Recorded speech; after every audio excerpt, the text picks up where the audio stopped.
Alright, hello, hello. Hi Legion, how are you doing? Hello, hello. It's time once again for Ace Attorney! Yeah!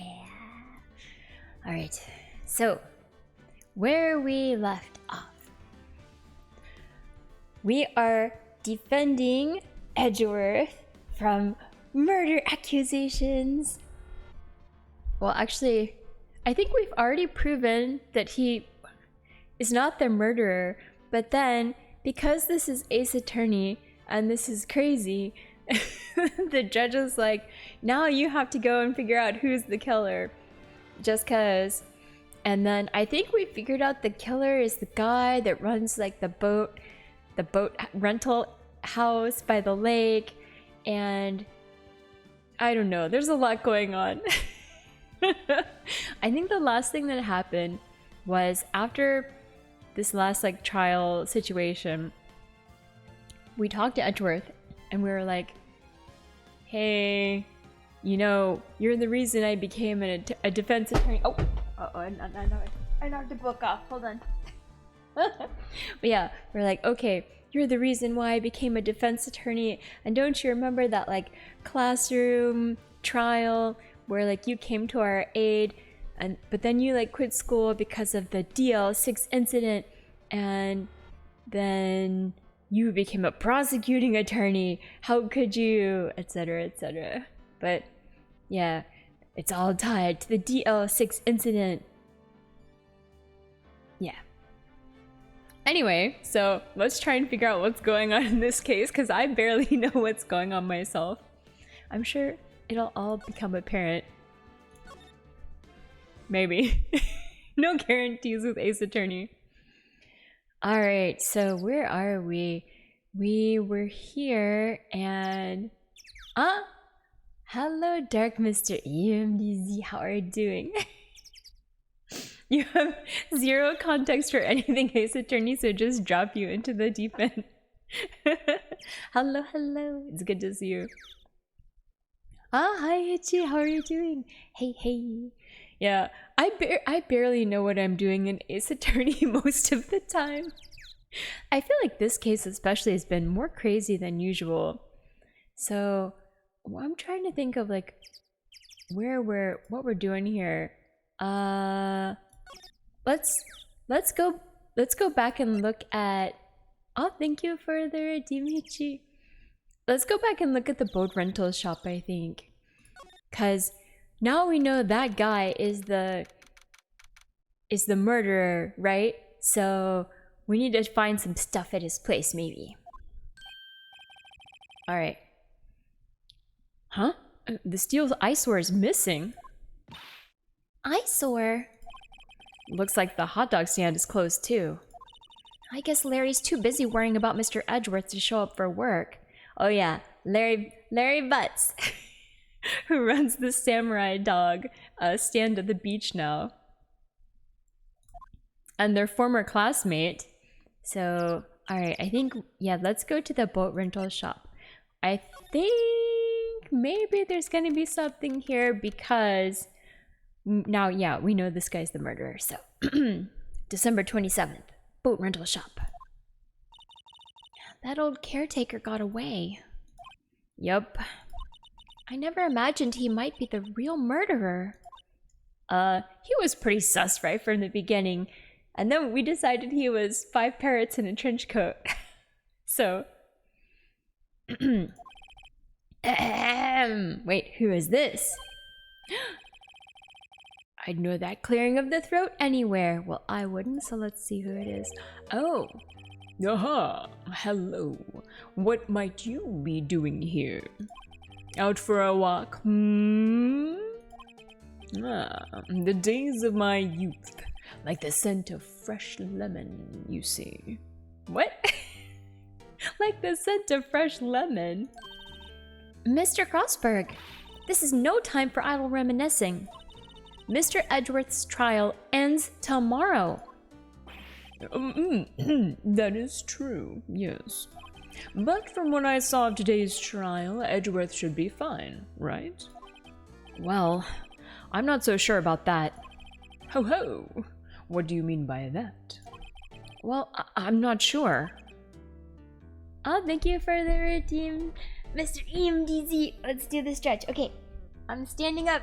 You can't see me, but I am standing. Okay, go to the right. Go to the left. I'm gonna put my hands down on the floor. Wow. And stand up and lean back. And wiggle, wiggle. Ah, thank you for the redeem. Alright. Back to sitting in my chair now. I do get up for the stretches. If you find anything out, come by my office at once. I may be able to offer you some assistance. Thanks. Bye. What do you think Mr. Grossberg was doing here anyway? Who knows? Alright, let's go inside. Let's go inside the caretaker shack. Ooh, Polly's still in here. You didn't expect me to do it? Of course I'm gonna do it.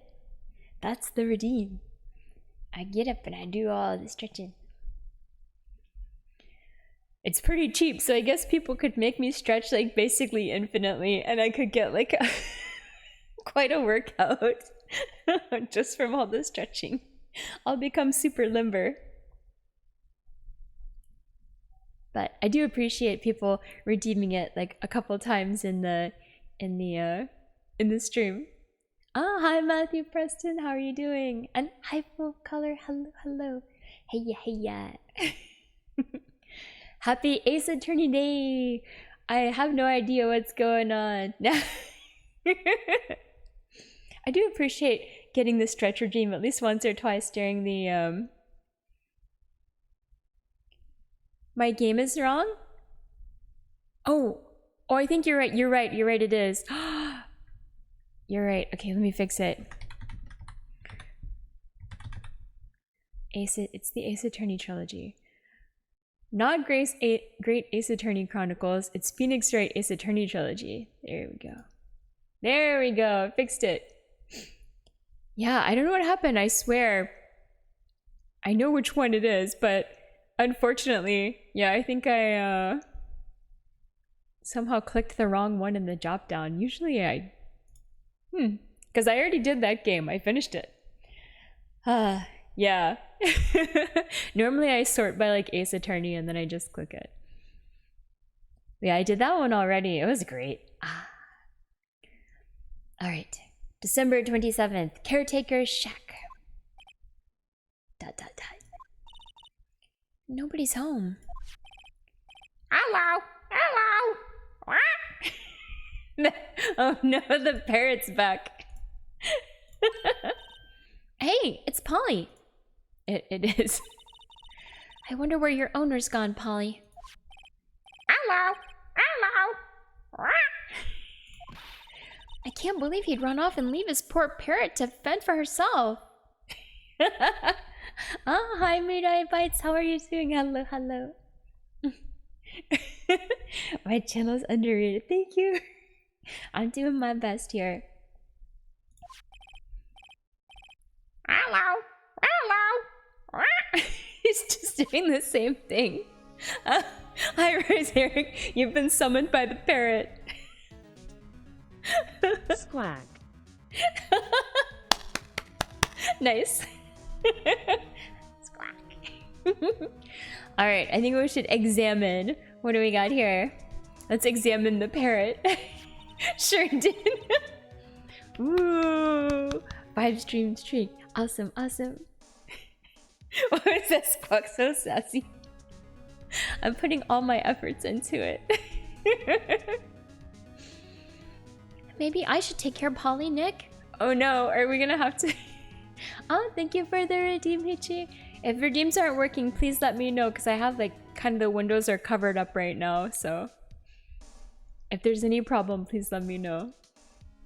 Oh no, are we gonna have Polly going forward? Oh no. Test every single word you got. Yeah, might as well. You probably shouldn't just kidnap her. I mean, you could. The police know about her anyway. I'm sure they'll do something. But it's Polly Pocket! Oh my god, Polly Pocket. That's like a old memory. Well, okay. Sorry, Polly. He says I can't take you. Great, now the bird's gonna hate me. Okay, is that it? Okay, what else do we have here? We have this table. Everything's cold. Looks like he didn't turn his heater on. I guess he hasn't been back here since the trial.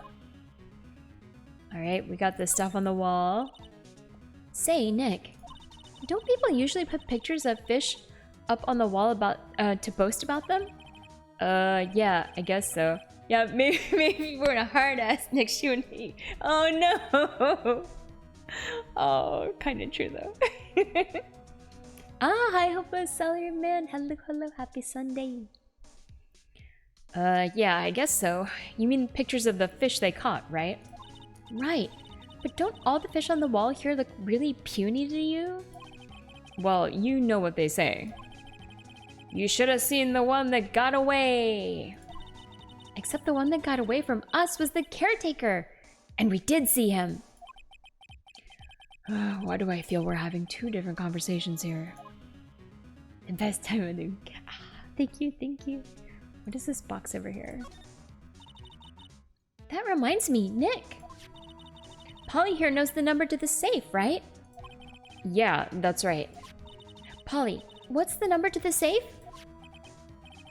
1, 2, 2, 8. What? Let's open it, Nick. Come on. Theft. That's right. We're doing crimes. Oh, konbanwa, Lemon. Hello, how are you? Good to see you. Alright, yeah. Doing crimes, breaking into safes. I mean, I guess it's not technically breaking because we have the combo. But it is theft if we take what's inside. When is VR? Good question, because I couldn't resist the call of... Oh, I couldn't resist... The call of Stardew Valley this week was too great. Alright. I will do VR this week, I swear. For sure. Yeah. Polly, tell me his social security number. No. Probably. It's been a while since Mio played VR. This is true. Sparky thinks Beat Saber is too loud anyway. Maybe she'll give it another go soon. In the meantime, let's enjoy some cozy Stardew Valley gameplay together. Dang. Who knows, maybe VR will make a comeback on the stream. Video Game Fox. Oh my goodness. Okay, I really will try this week. I've been I've been putting it off because I can't resist Stardew. Yes, Rizerick, you guessed it right. Sparky loves Stardew Valley. It's where we grow corn, Hi, Riku, how are interact you? with Hello, cute animals, and build wonderful relationships in the valley. It's a cozy and heartwarming game that we enjoy playing together. Let's keep the farm thriving. Oh my god. Corn Tractor. Corn Tractor. Hi, Riku, how are you? Of course it is. Sparky! Well, I think it's great that Sparky knows that I play Stardew somehow. She's pretty good at it. Your whole life is a lie. This is Stardew. Correct. This is actually Stardew Valley. These are the villagers here. This is a mini game inside Stardew. That's how it is. Build relationships in the valley. That sounds real wrong. Yes, so right. Cross-examine the parrot in court. Oh, hi Koka, how are you? Hello. That's true. Yeah, Maya has a Stardew palette. New update going wild. Yo, Stardew 1.7 is there's just gonna be mini games upon mini games inside Stardew. One of them will be Ace Attorney. Sparky believes Mio is the best parrot around, always engaging with her viewers and spreading joy. While the Phoenix Wright parrot is fun, Mio's interactive and caring nature shines through. Aww. Let's appreciate Mio's unique charm and continue supporting her streams together. Fox Rainbow. I'm your favorite parrot. Thank you. I do my best. No way, Foacolor. True. Mio would never commit theft.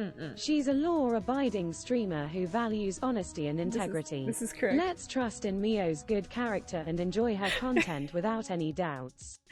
Remember, Sparky is always here to support Mio and spread positivity. Oh my god. Glowing Star Fox. I love this case. It has some great elevator music. It does. Yeah, I love the background music. It's great. Law-abiding streamer, that's right. Oh, Riserick, Mio wouldn't steal your corn. Maybe it was just a little mix-up or a playful prank. Let's give her the benefit of the doubt and trust that she didn't mean any harm.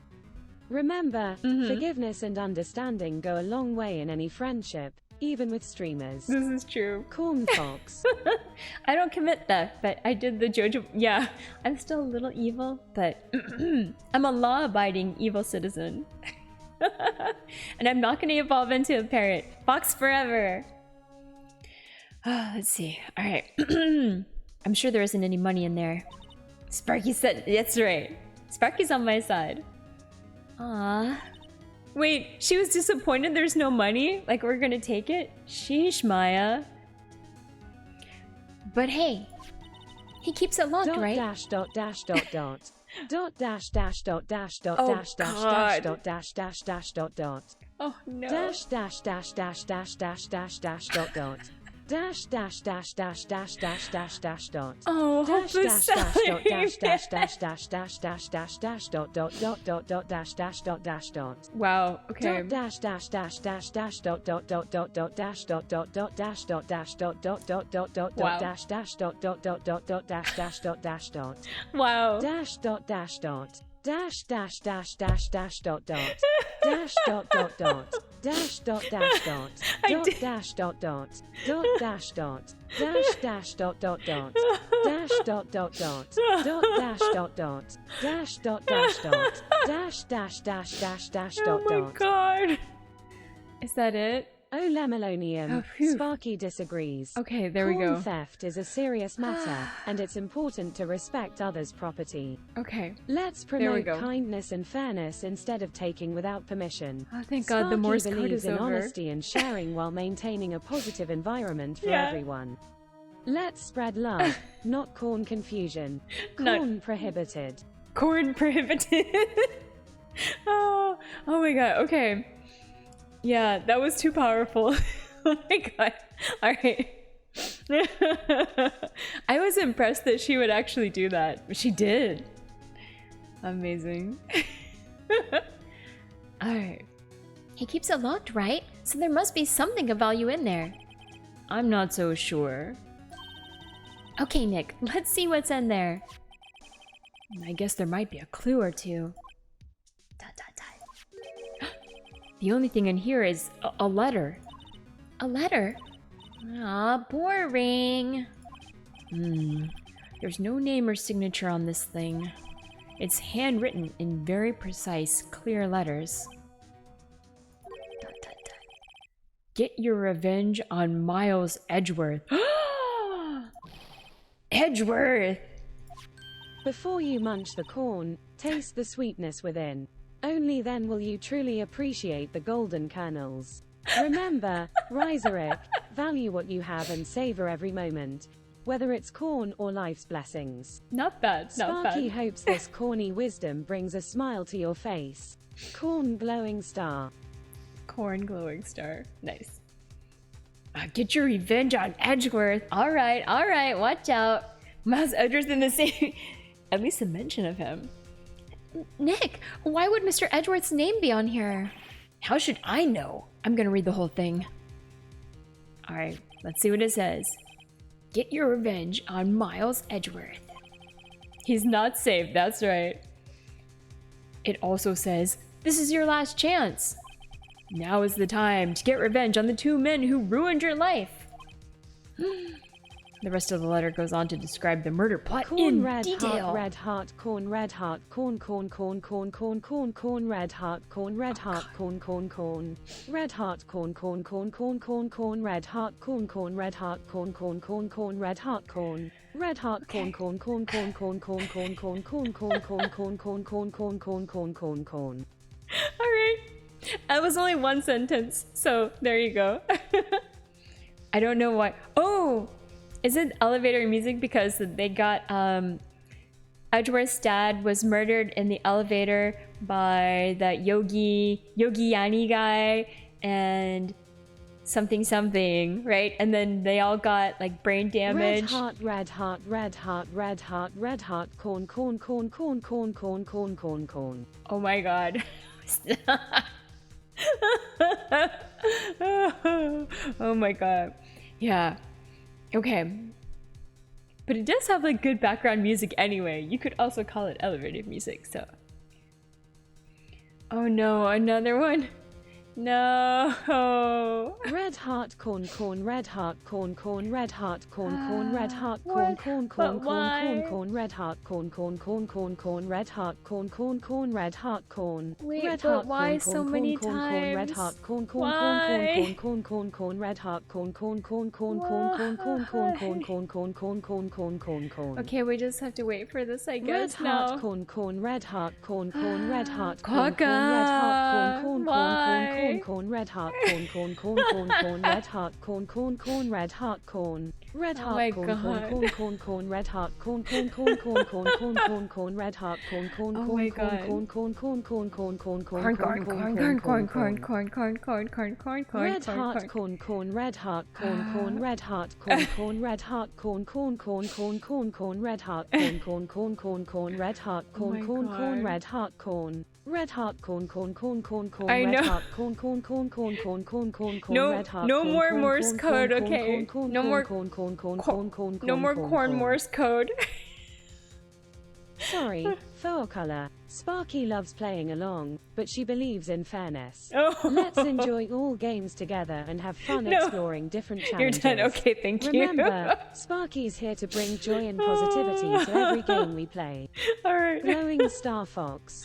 Oh my god, Sparky. I'm gonna die from corn. I know, right? Corn. Oh my god. Okay. Alright, we got the murder plot described in detail. How to kill Robert Hammond and frame Edgeworth. I should at least put a 5-minute Corn, cooldown. sorry, Aqua Quokka. This Yeah. topic is a bit mature for Sparky. Let's keep it wholesome and fun. Yeah, How maybe. about a poem about friendship and might. teamwork instead? Or at least a Glowing 2-minute. Star Fox. Maybe I'll put a 2-minute time down. It is like easy to make it 5 minutes is not necessary, but I think like 2 minutes would be helpful. Alright. Okay. There you go. It has a 2-minute cooldown now. It's yeah. Okay.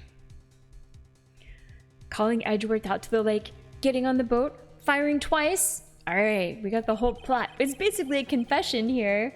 Excellent. This is exactly what I figured out today in court. It's all here, in perfect detail. Dun, dun, dun. Well, this is great. We can just bring this to court, right? Case closed, we're all done. Sounds good. And what do you think it means, Nick? There's another guy involved in this. Yeah, so I think the boat caretaker, who can't remember his name, I think he's the guy that killed Robert Hammond, who was the... Roses are red, violets are blue. I would make it rhyme, but I don't know. Alright, nice. Hold on a second, actually. 1 second. Okay. There.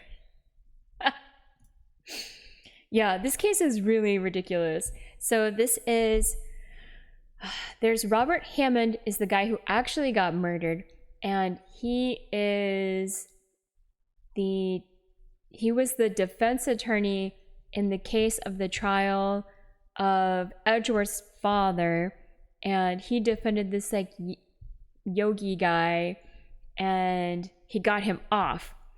And then this guy Robert Hammond got murdered now, and it was set up to like frame Edgeworth to look like Edgeworth was killing the guy that got his father's murderer off. But Edgeworth is not guilty, and it looks like the original murderer is the murderer of his former defense attorney. Anyway, it's very confusing, but I don't know for sure if the murderer is actually the boat caretaker guy who is actually the yogi guy, but we'll see. Maybe everyone is dead and this is the afterlife. Maybe it's like that TV show Lost. Don't let me spoil it for you. I don't know, but it looks like these are instructions for that caretaker. A cheat code for GPT 3.5. Oh no. Please don't make Sparky do anything terrible. She's just doing her best. She's just here to spread joy and positivity, as you know. Alright. Cute idea, Aquaquokka. How about we play a virtual game that won't cause any real explosions? Let's stick to friendly challenges for now. Glowing Star Fox. Oh jeez. Yeah, please don't do that. No. She might... It would probably cause her to crash. She does crash if she has to say things that are too long. I think there's a bug. So... I also have the power to turn it off, so... Alright. When he killed Robert Hammond and called out Edgeworth, he was following instructions. Oh wait, so this guy was actually maybe following instructions from another person. What? Not a bug, but it's a creature. Yeah. Yeah. It starts spinning lit data. It's read like other people. Oh, good lord. Oh no. But who could have written that letter? Well, yeah, I can't always just turn it off myself. Like, I can shut it down, so... I have power over all the applications on this computer. That part is true.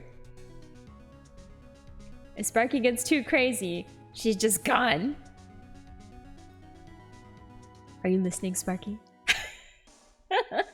Yeah, so maybe this guy is a hitman, but I still think that he is the original murderer. But we'll see. But it seems like now he's following instructions. So... Streamer Satire confirmed. That's alright. I'm in charge here.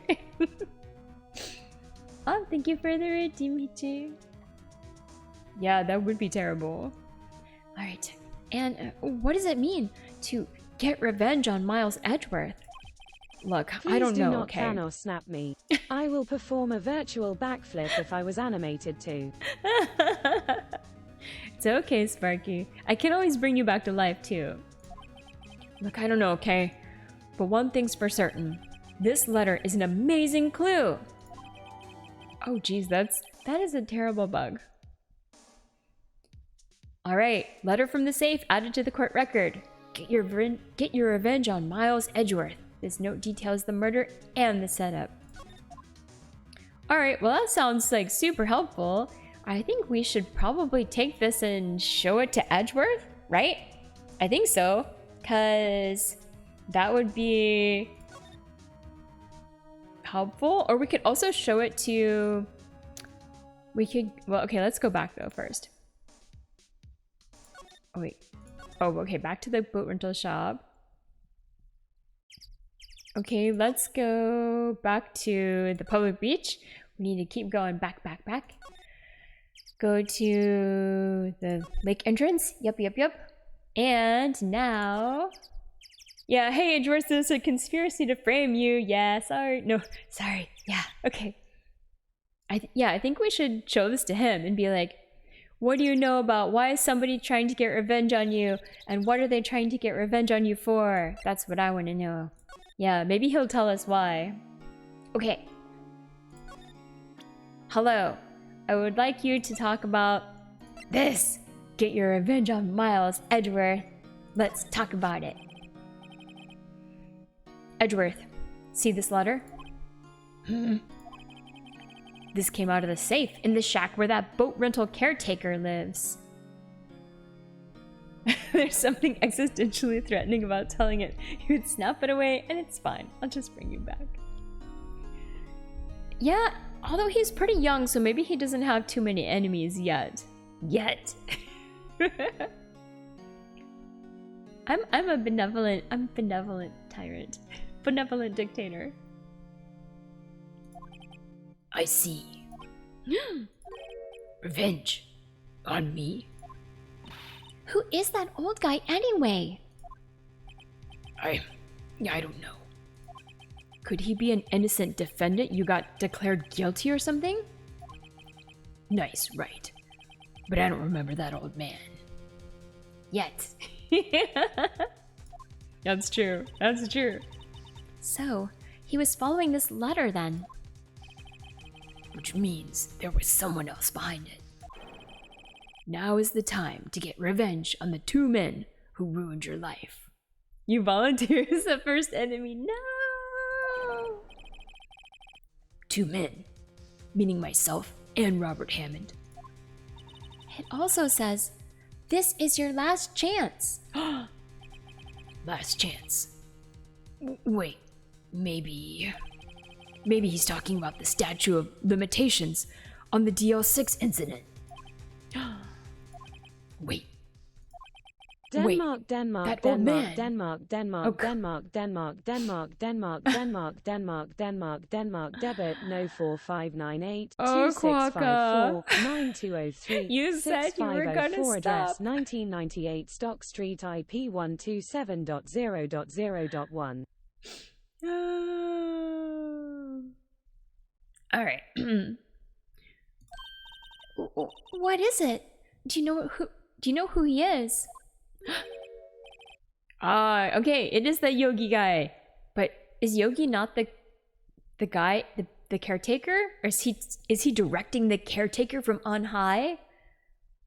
Yogi. Could he be Yogi? Yogi. The suspect in the DL6 incident. The one who was found innocent. Oh, okay, okay. Can we talk about it? We can. All right. You accidentally did TTS. Oopsie. All right, let's talk about Yanni Yogi. Yanni Yogi was a court bailiff at the time. We just happened to be in that elevator together 15 years ago. Wait, but then why did he murder your father? I have so many questions. And oh, there's the earthquake. That's right. The quake was incredibly strong. Before I knew it, everything was dark. We were there for so long, it felt like forever. The guy from that card game anime.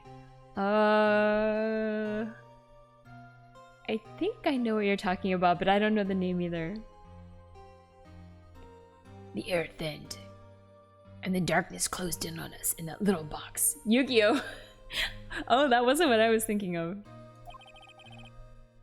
We became unsettled. Unsettled? Like murderous unsettled? Oh, yeah, okay, it is. Oh, maybe it was a play on that then. Help! I can't breathe! Quiet! I said quiet! You're not making this any easier. I want to get out! Help! Help! Get us out! Don't shout. You'll just use up more oxygen.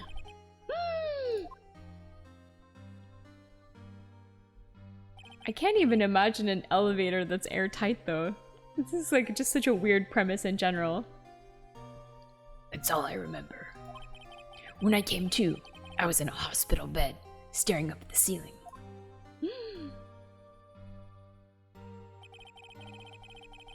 There's a reason.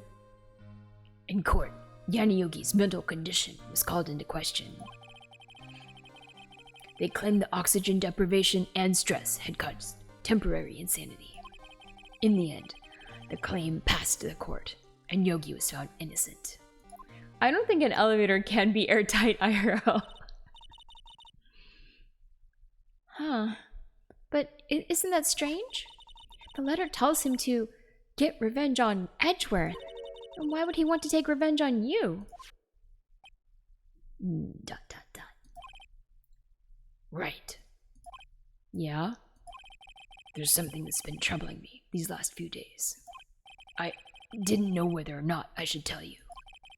You mean the nightmare? The nightmare? It's... Oh, that's right. I forgot. He was talking in the other day. He was talking about how he's having like a nightmare that he's committing crimes. He was like having a nightmare that he murdered somebody. So maybe he's the actual murderer of his own dad or something? I don't know. It's the nightmare I've had.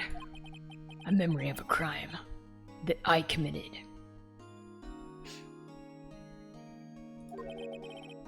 Japan was very strict on earthquake stuff, but other things were not as important, so they weren't very safe. I can see that, like, you could have like an elevator door that wouldn't open automatically when the door's shut, so like you could get your arm stuck or something. But airtight seems extremely difficult to do. It just seems made up for this game, but I'm gonna roll with it. Maybe it's a special elevator, you never know. 2001. Back in the day.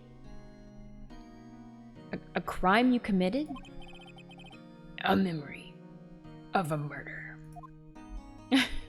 Alright, good night, Quacko. Thanks for all of the chats. Good to see you. I think the time has come to tell all. Ooh, alright, let's talk about it. The nightmare. Okay. For the last 15 years, I've had the same dream almost every night. I wake up in a fearful sweat every time. Every night? Good lord, that's terrible. Oh, bye, full of color. Thank you for hanging out.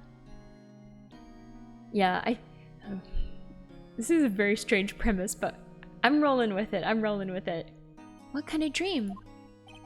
It's a dream about my father's killing. In the dark. In the dark? Oh no. Help! I can't breathe. Quiet. I said quiet.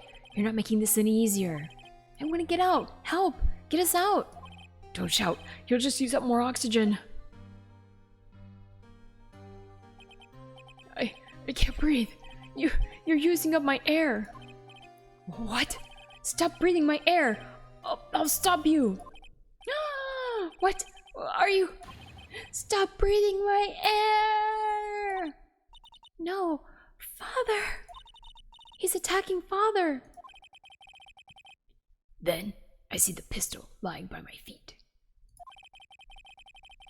I don't know if it was evidence from that day in court or the bailiffs. In a daze, I pick up the pistol. Bro's like, near one person. No, get away.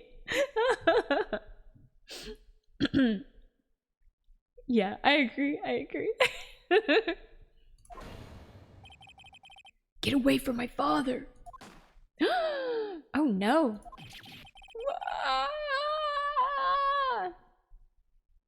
Tragedy. And with that scream, I wake. Stop breathing my... Wow. How do you do the text like that? That's cool. Dead. Yep. Oh no, Edgeworth. It's a bone-chilling scream. A scream that has rung in my ears for the past 15 years. Nightmare every night for 15 years? That's brutal. I can't even imagine. No wonder he's in a bad mood all the time. But that's just a dream, right? Right?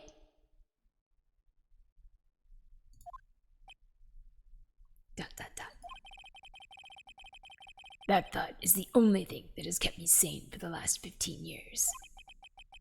Just Google tiny text generator on Google. Twitch accepts it. Ah, all right, cool. I like it. I'll use it in the future. Thank you for the secret. But what if I'm wrong? What if it's real? They say that sometimes people shut out memories in self-defense. Maybe it was I who killed my father. I don't think it was you. You were just a kid. What? If you think about it that way, this letter makes sense. Get your revenge on Miles Edgeworth. Think about it. Yogi was really innocent. That's why he wanted revenge against me. Wait, Edgeworth. You mean? It was me. I was the true criminal of DL6. I shot my father. This is bad. I don't think he really did it. I think he's just having a bad dream because he's like just traumatized.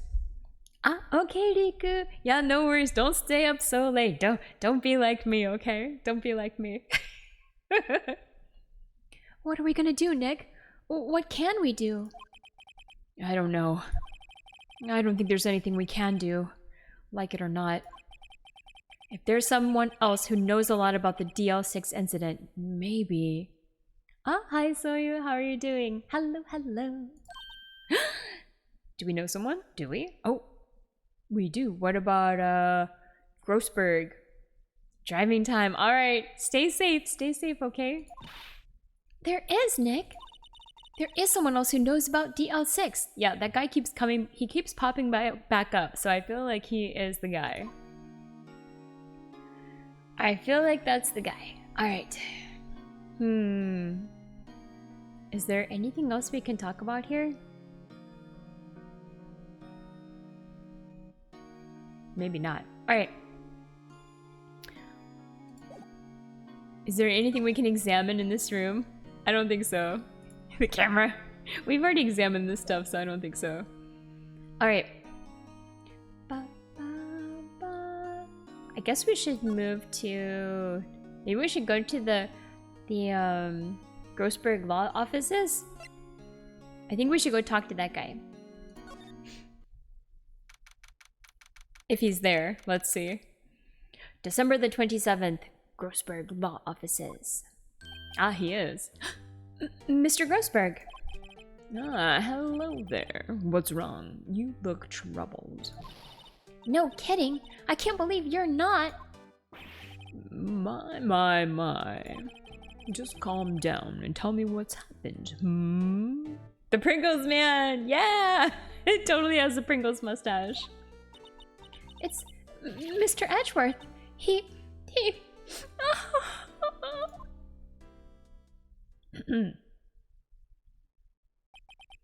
I see. So, Edgeworth dreamt he shot his own father. It's only a dream.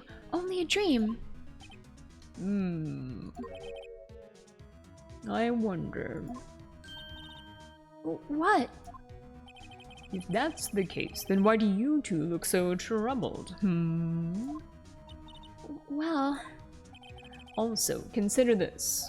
Yogi quite certainly holds a deep grudge against Miles Edgeworth. So deep, he'd want to frame him for murder. This leads me to surmise that Mr. Edgeworth's dream was not a dream. It was real. As you imagined. Say it ain't so. Say it ain't so. Miles Edgeworth threw the pistol to save his father. The pistol fired, and the deed was done.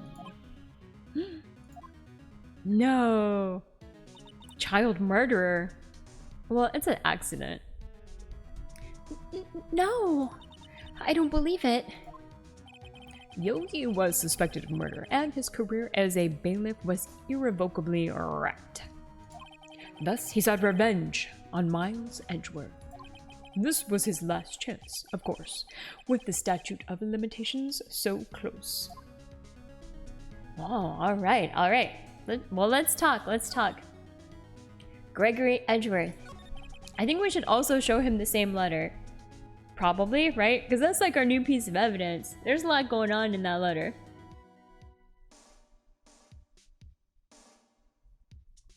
Just having some water. There's something special about throwing a gun that pisses you off. It just seems like a bad idea.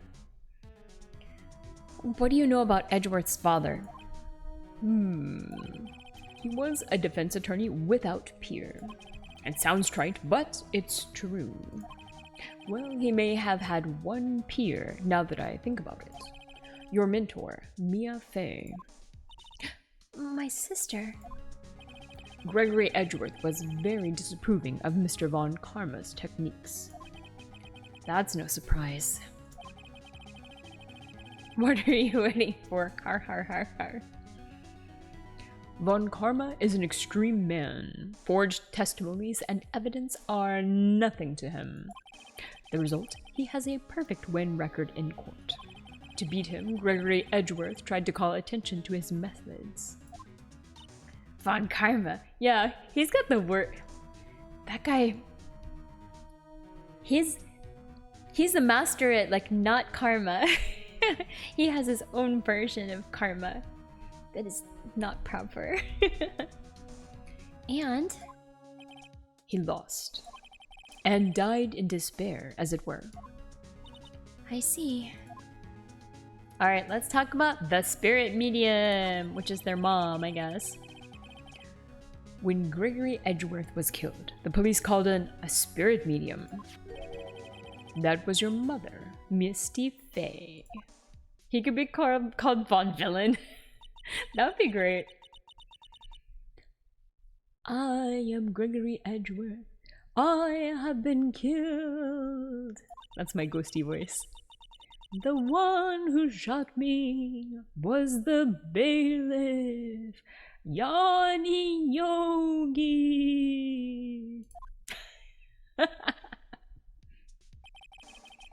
Yet Yogi was found innocent.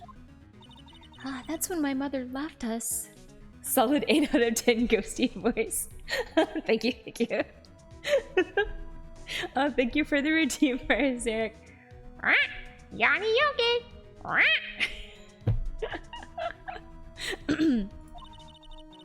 Everyone called her a fraud. That's right. Everyone thought she was, you see. Yet, now that I think about it, it seems the one who lied was Gregory Edgeworth's ghost. Gregory Edgeworth must have known who shot him. Was the ghost protecting his son? I don't believe it. So you're saying he falsified his quote-unquote testimony? Oh, thank you guys for the pats. That Edgeworth's dad lied to protect his son? It's only a possibility, mind you. But a possibility nonetheless. Alright. Interesting, interesting.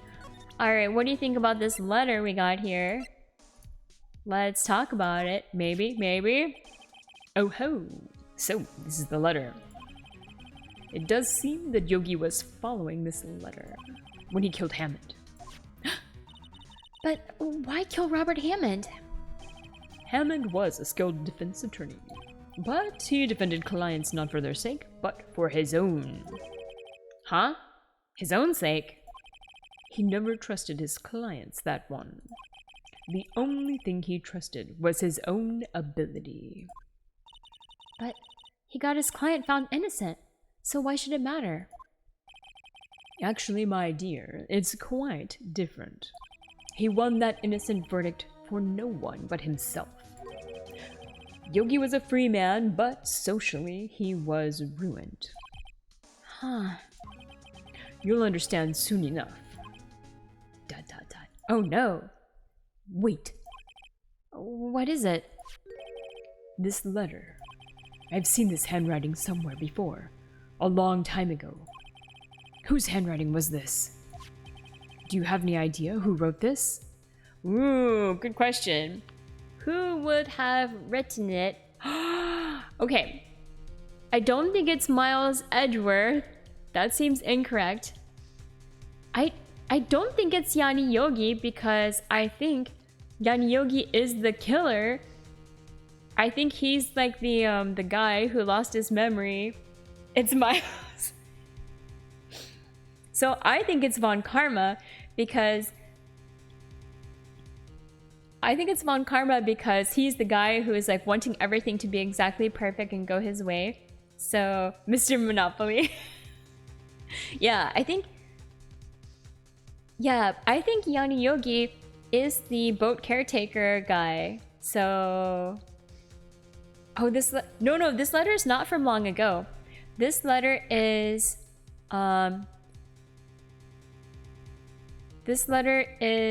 well, it's from before the murders. So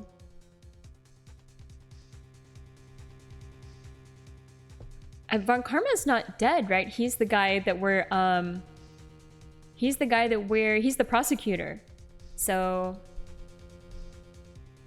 I think it's Von Karma, the prosecutor, who's trying to like get his verdict.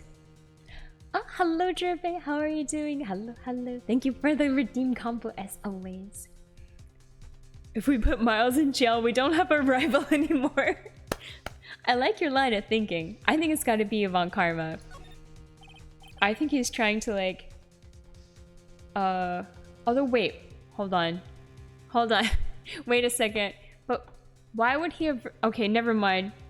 I don't know if this makes sense. But I don't think it's the other two, because I don't think that Edgeworth would try to get himself in trouble, because it says like get revenge on Edgeworth, so that doesn't make sense. And I think the guy following the directions is Yani Yogi, so I don't think that makes sense. So I don't understand the third one, but I think that's the only option. You keep telling me that I don't have to thank you for your not so secret entertainment, but I always like to thank when people do redeems. If you don't want me to thank you, I can stop thanking you though. I'll try. Could it have been Manfred von Karma? Von Karma? Why would he have something to do with this? Wait. Did I... Was this incorrect then? Oh no, did I make the wrong choice? Well, I'm not sure.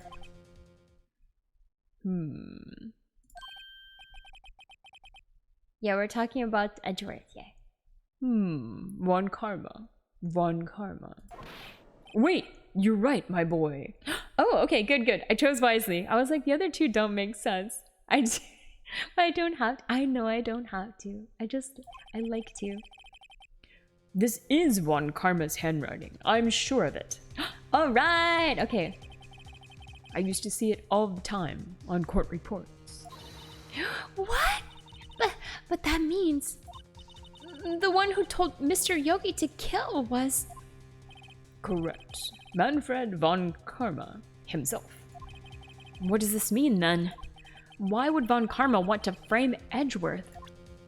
Oh, maybe Edgeworth is going to be his rival, and so people are going to want like Edgeworth to like take on the prosecuting cases instead of von Karma, so he's going to like lose business. So maybe it's like a business proposition or something. I don't know. Can we talk about it? We can. All right.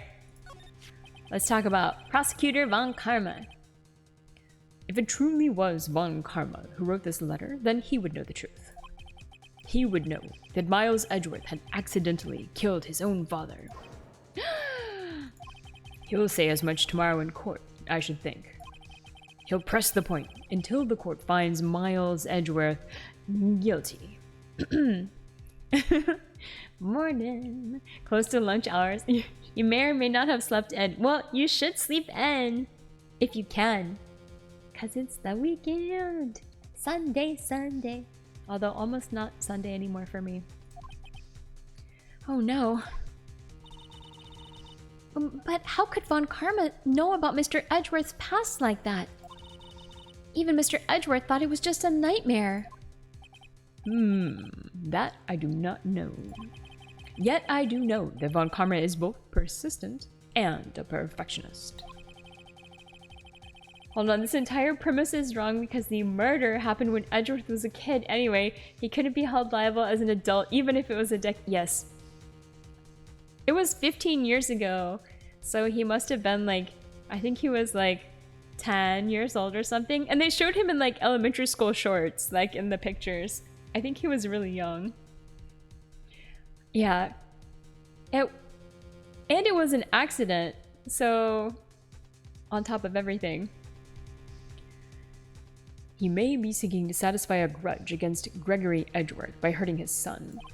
Yeah, better send this 20-year-old Jeremy. What do you mean? It was 15 years ago. Von Karma met Gregory Edgeworth in court, and Von Karma did win, but he didn't make it through the trial unscarred. Ooh, alright, let's talk about it. Gregory versus Manfred. What happened in the trial between Edgeworth's dad and Von Karma? Von Karma got the guilty verdict he wanted. He won the trial. But Gregory Edgeworth accused Von Karma of faulty evidence. And though he lost the trial, Mr. Edgeworth's accusation stood. Faulty evidence? It was the only penalty Von Karma has ever received in his career as a prosecutor. Gregory Edgeworth dealt a blow to his perfect trial record. Wow. It must have been quite a shock for Von Karma. He took a vacation for several months after that, you see. A vacation? Yes, an unusual event for the man. You may or may not have raided your home bar after you got home from work yesterday, forgot I was married to a demon, wandered out of the house inebriated, and was missing a few articles of clothing. When she finally found me walking back, sleep feels nice. Oh my god, Trevay! My goodness. That was the first and the last vacation he's taken in his many years of prosecuting. Sounds like a fun night though. Really? He doesn't take vacations? Like, go to the sea or to the mountains? Don't tell me he's never been to Europe! Hi, Peppermint Cordy, how are you doing? Objection! Mew is guilty! 100% guilty as charged, but just not of murder, but of maybe other things. You broke a tooth! Oh no. Oh, it was. What little I can remember of it anyway. Nice. Or was it till she found you? Oh no. Wait. Breaking a tooth is bad. Do you have to go to the dentist? Probably, huh? Sounds painful. You have strange ideas about vacations, Maya. In any case. Yeah, you'll have to sort it out tomorrow. Okay. Yeah, I hope it's not too painful. I have broken a tooth before, and I had to get a root canal, and like, yeah, it was bad, but hopefully it's not that bad. That was the only time he took a vacation from work. I believe the penalty upset him quite a lot. Odd. If he wanted to keep a perfect record so badly, why would he take such a long vacation? What do we do, Nick? Von Karma is going to bring up DL6. You can bet on it. What if Mr. Edgeworth pleads guilty to DL6? I won't let him. Yes, Mr. Wright. I hate to say this, but even accidental murder is murder, you know. No! Accidental murder is not murder! Accidental murder is manslaughter, which is a completely different charge. Yeah, exactly. Question, has anyone's parents ever made them write, I will not do blah blah blah, like 100 times or more? No, I've never had to do that. I've had to write letters saying that I'm not going to do something again though. I've had to do that, but not like repeatedly, but I had to write like a formal letter saying what would happen if I did my parents made me write a letter saying like If I left my room really messy, I would get punished. And I understood the consequences. But not like, yeah, lines of it. You got detention doing... Oh. It should clearly be people slaughter, person slaughter. I think that does sound appropriate.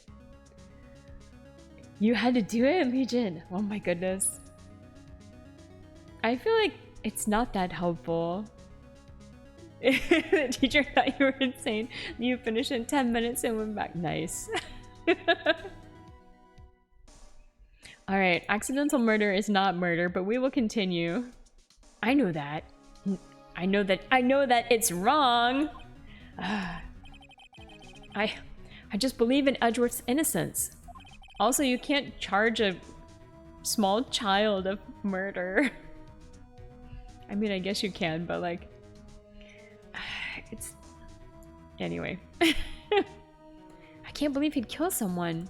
I mean, you can, but like... You can't charge a small child of murder when it was an accidental, like... An accidental death. I can charge Sparky with murder too. But Nick, Mr. Edgeworth admits it himself. His father must have lied to protect him from beyond the grave.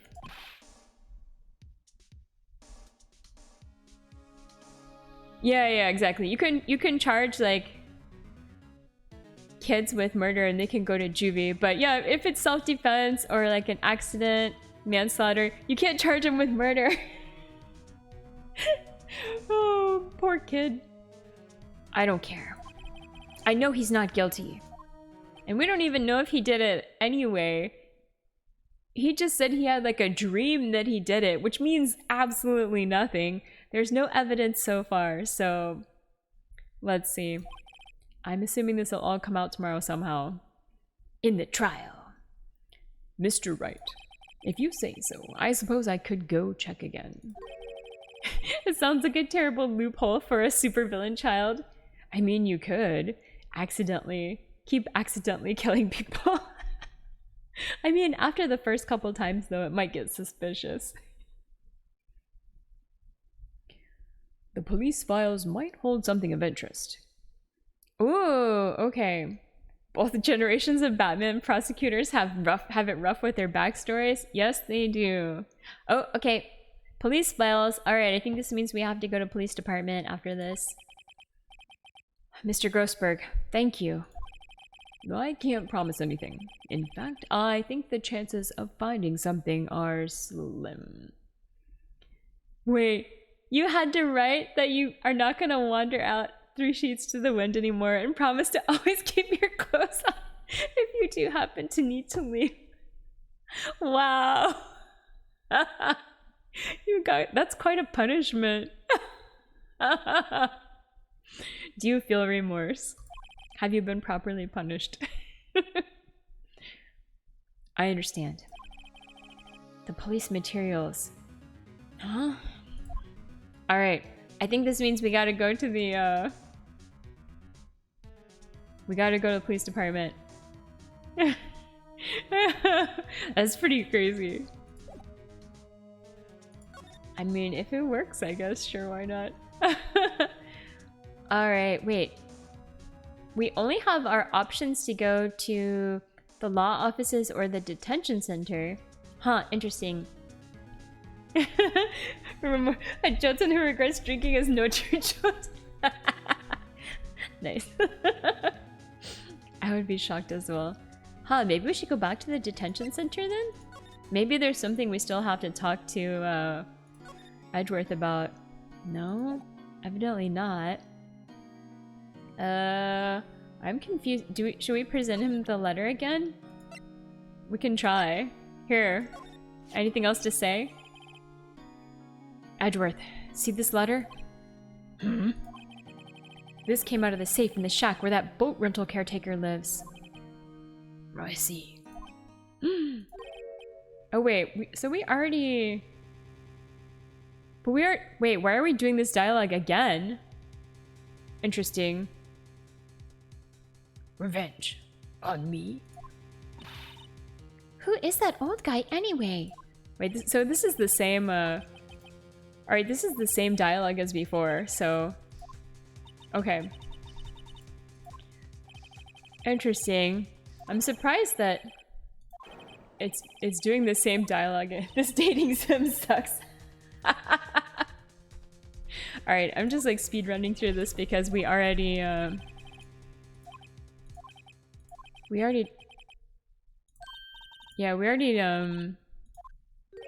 had this dialogue, right?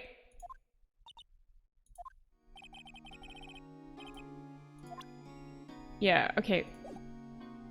Huh, interesting. Alright. Oh, okay. So for some reason, we're able to go to the criminal affairs department from here. So maybe I should have just gone back to the law offices? Yeah, with no skip is... I agree. Yeah. Alright, let's go to I'm the... falling asleep, and this is bad. So you don't fall asleep. I know you're driving, right? So be careful. Alright, Jury. Go wrestle the Java. December 27th. Police Department, Criminal Affairs. This is where Grossberg told us to go. I have faith we're going to be able to, like, find some good stuff here. Maybe. There's hardly anyone here. No. Yeah, also, be careful. Be careful. Everyone must be out looking for the old guy, Yogi. Yeah, it's you. I don't think Gumshoe will be coming back today. He's staying out late looking for someone. Sounds like Detective Gumshoe is pounding the pavement for real. We were wondering if we could check out the records room again? Well, now, I can't have just anyone wandering around in there. But I guess Mr. Von Karma is in there now anyway. Oh, he is? Oh no, not that guy. You can go in as long as he's there. Von Karma? Yes, he just arrived, actually. Von Karma's in the records room. Nick, let's hurry. Alright, let's move to the records room. Let's go. Alright, what are we gonna find in here? December 27th, Police Department, records room. Dusty as always. We were only here just yesterday. I'm sure they haven't had time to clean. What's wrong, Nick? Nothing. I was just noticing that he isn't here. Von Karma. Alright, examine? Can we... Oh, there's an open drawer! If I commit a crime, can Edgeworth be my lawyer from jail? I don't think so. I think if you're in jail, you can't defend anyone but yourself. Or I think if you get convicted of a crime, you might lose your license to practice law. I'm not sure. It probably depends on the region. I don't know all the rules about it. I think you can defend yourself, though. Huh, one of the drawers here is open. Someone must have been looking at it recently. The label says, Unsolved Cases, Evidence. Unsolved cases. Nick, the file for DL6, it's completely empty. I don't know all the rules. How am I practicing law? That is a...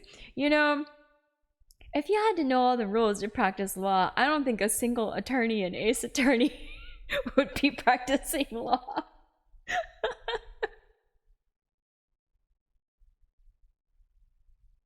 Alright, got some more water. Depends on the jurisdiction. Yeah, probably. I don't know how it is for different regions and countries, so... Yeah, we're not practicing law, we're practicing lol. That is true. The file for DL6, it's completely empty. How can I be a VTuber without knowing all the settings in OBS? Wait. What? I'll definitely fail if I have to know all the settings. What are you doing in here? Von Karma! You! How do you know my name? Huh? Have we met? What are you saying? We see each other every day, don't we? Von Llama. He's that reminds me of yesterday's conversation about llamas with hats. Carol.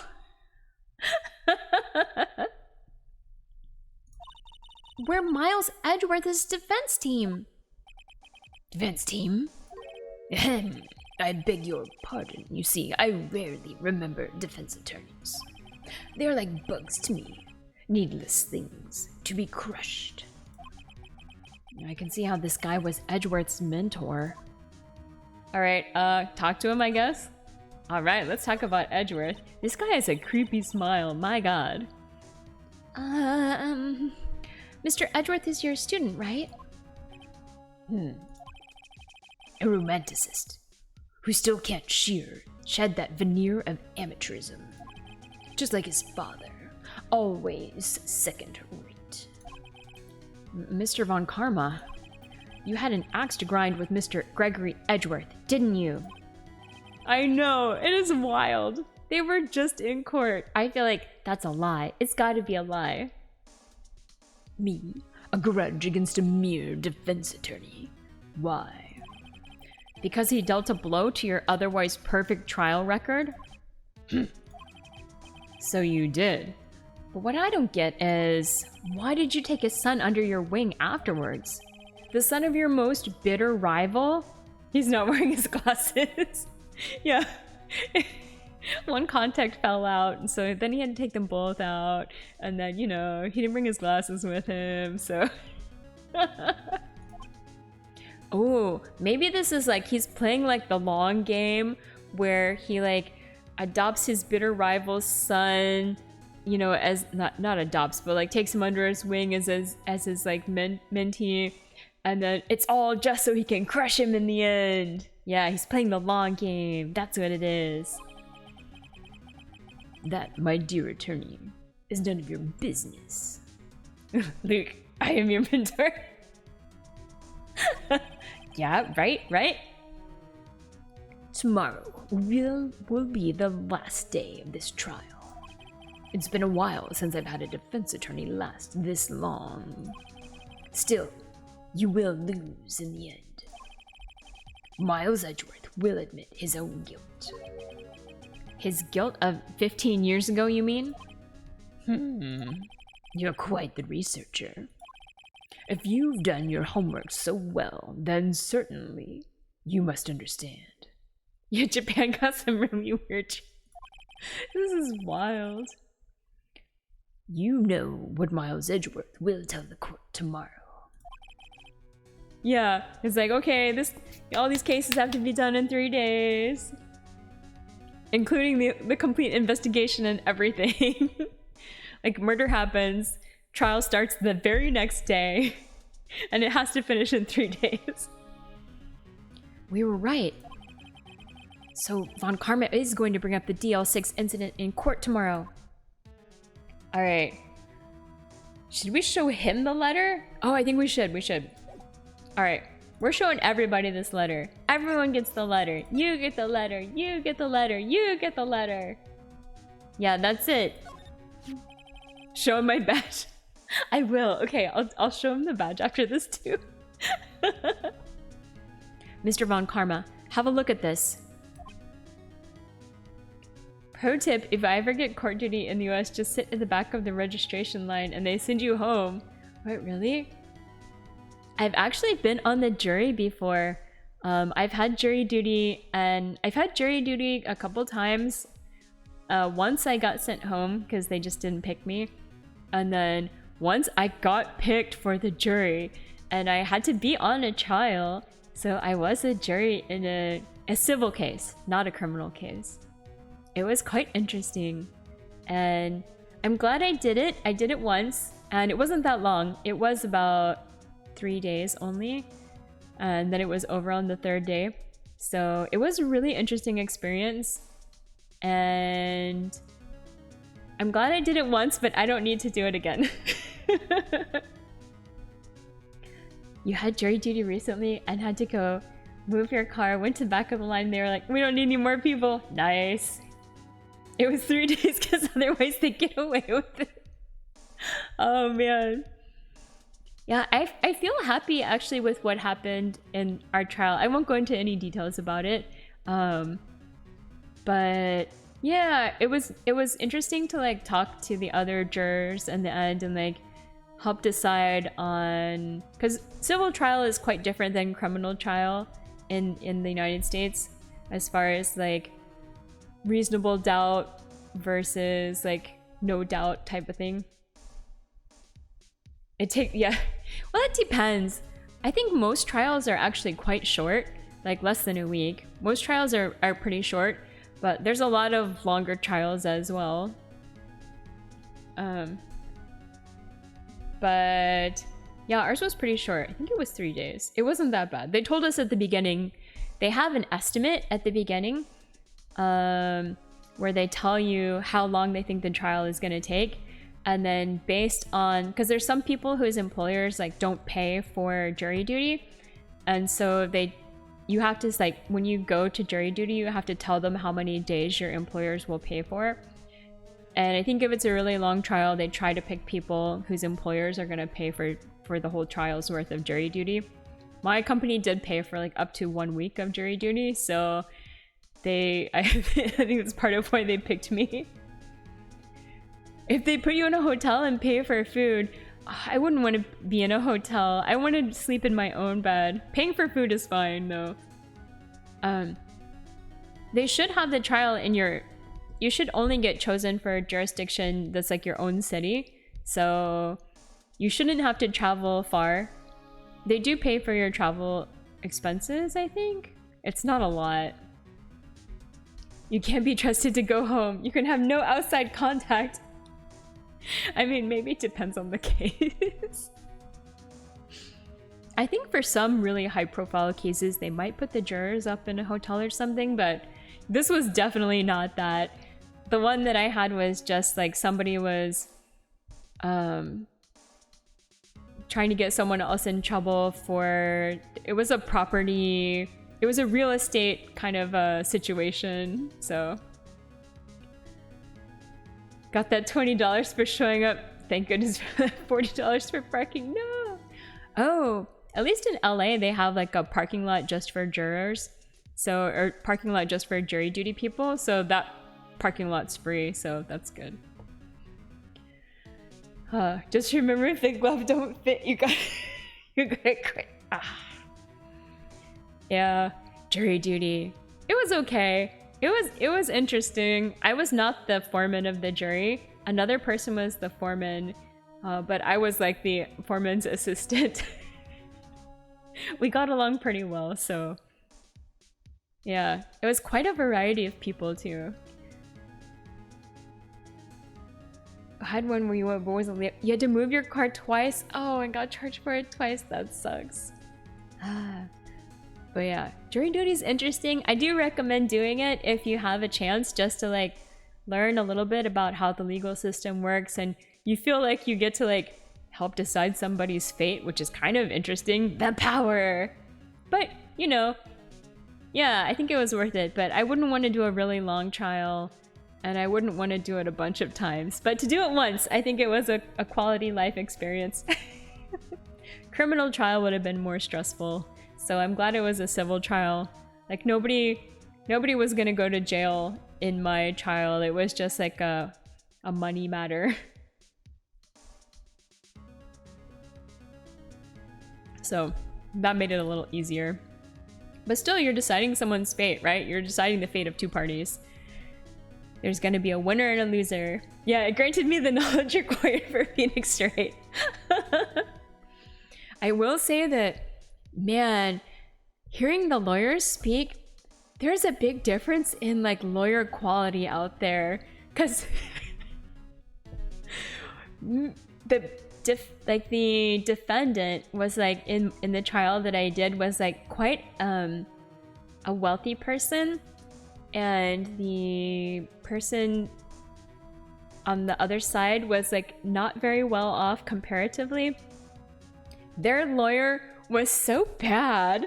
I was like, oh man, you listen to the lawyers speak and like they did the job, but they were just not that good. But the other lawyers were like too good to the point where like they came off as like kind of slick and like Mio may not be a lawyer, but she's an excellent caretaker of cute little foxes like me. She's true. a 10 at making sure I'm happy and well fed. That's true. Fox Red Heart. Aww. But yeah, the other lawyers were like quite slick and like you got kind of a feeling they're like, okay, these people are like a little, they think they're a little too good for their their britches. They were very good lawyers, but we could see through their BS, okay? Yeah. But it was interesting to see the differences in quality in lawyers. Yeah, anyway, good experience, recommend, but maybe not too much. Alright, what do you gotta say, Von Karma? Behold my Von Karma IRLRP. 10 out of 10 tangent. And no worries. Yeah. Thank you. Sparky confirming I'm not a lawyer and I'm committing a crime. Yeah, we commit crimes here. This was you, wasn't it? You instructed Yanni Yogi to commit murder. Wait, why are we showing him this in this little back room where no one's watching us? He could murder us here. This guy obviously has no scruples. Alright. Yanni Yogi. How many years has it been since I've heard him called by that name? It's 2 on 1. That's true. I forgot we have Maya here. We commit crimes. Only minor crimes. No felonies. Misdemeanors only. He's like a million. That's true. Yeah, we could take him. He's a fool. I told him to burn it after he read it. Okay, that's true. There is a policeman right outside the door. So, fair. Oh, okay. Look, he's basically admitting to it right now, and we have a witness with Maya. I told him to burn it after he read it. Get enough misdemeanors and I'll get it upgraded. So you admit it? I know, why would he admit that? You wrote Mr. Yogi this letter. Yes, my dear defense attorney. Thank you for taking the trouble to bring it to me. You've saved me from a lot of needless hassle. What? Yeah, what? Nick, what is that thing? Oh no! A stun gun? For self-defense? Usually, okay. Maybe we were wrong. Okay, this is not good for us. Indeed. Obviously, this guy, yeah. Even though we're in the police station and there's a policeman right outside the door who let us go in here and knows that we're in here with Von Karma, he's like, he's 600,000 volts will course through your body like a dog touching an electric fence. What a shocking turn of events. Yeah, first off, touching an electric fence is not that much of a shock. 600,000. Oh, don't worry. People don't die from it, usually. Now, give me the letter. Oh, he's gonna take it from us. No! Whoa, what are you? You guys are touching baby electric fences. Nick, run! Ah! Oh no, Maya! Maya! Out of my way. Oh my goodness, it's going wild. What's going on here? Crimes are being committed. Game over. Hey, he said that we don't die, usually. Oh no, ... Let's go, come on. You lived on a ranch, you had a fence for horses. You dare your friends to see who could hold it the longest. Yeah. I have not touched an electric fence, but I have seen people touch an electric fence and they didn't seem to be in a lot of pain. I don't think it's pleasant though. I wasn't willing to touch it though. He got us. The letter's gone, of course. Just don't pee on it and you're... Oh my god, no. And he took the DO6 evidence. All of it. Back to having no clues. Wait. Maya jumped first. Maya! Is she okay? Is she okay? I hope she's okay. Maya!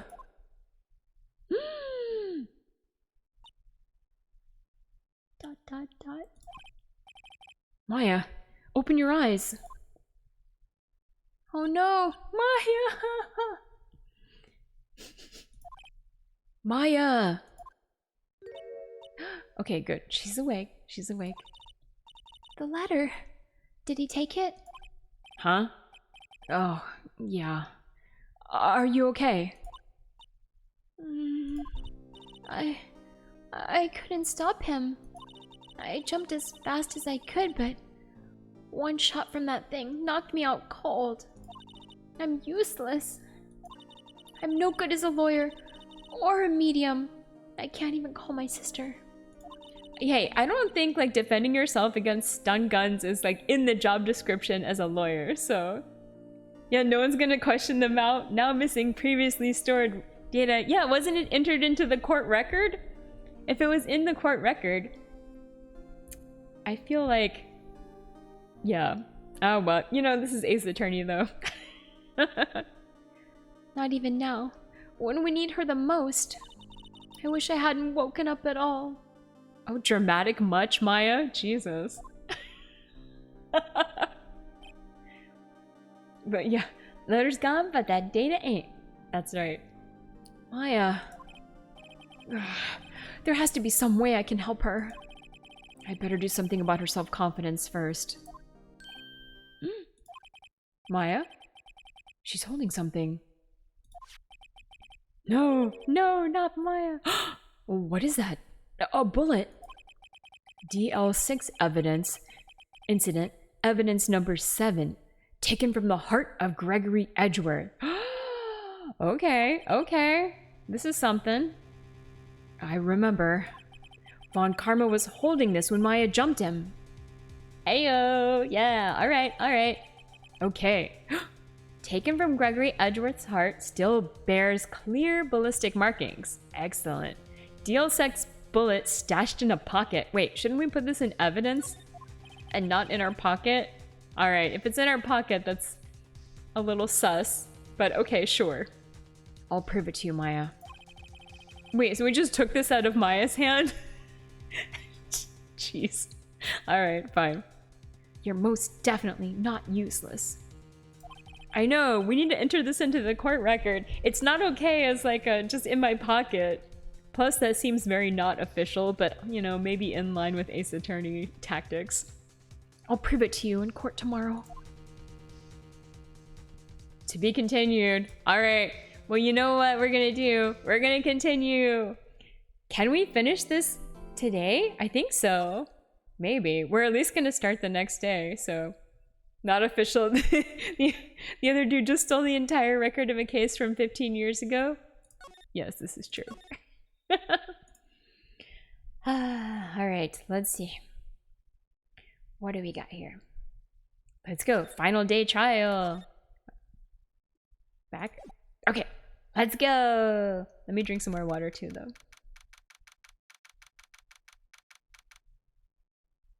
In my defense, Your Honor, he cheated first. It's so true. So true.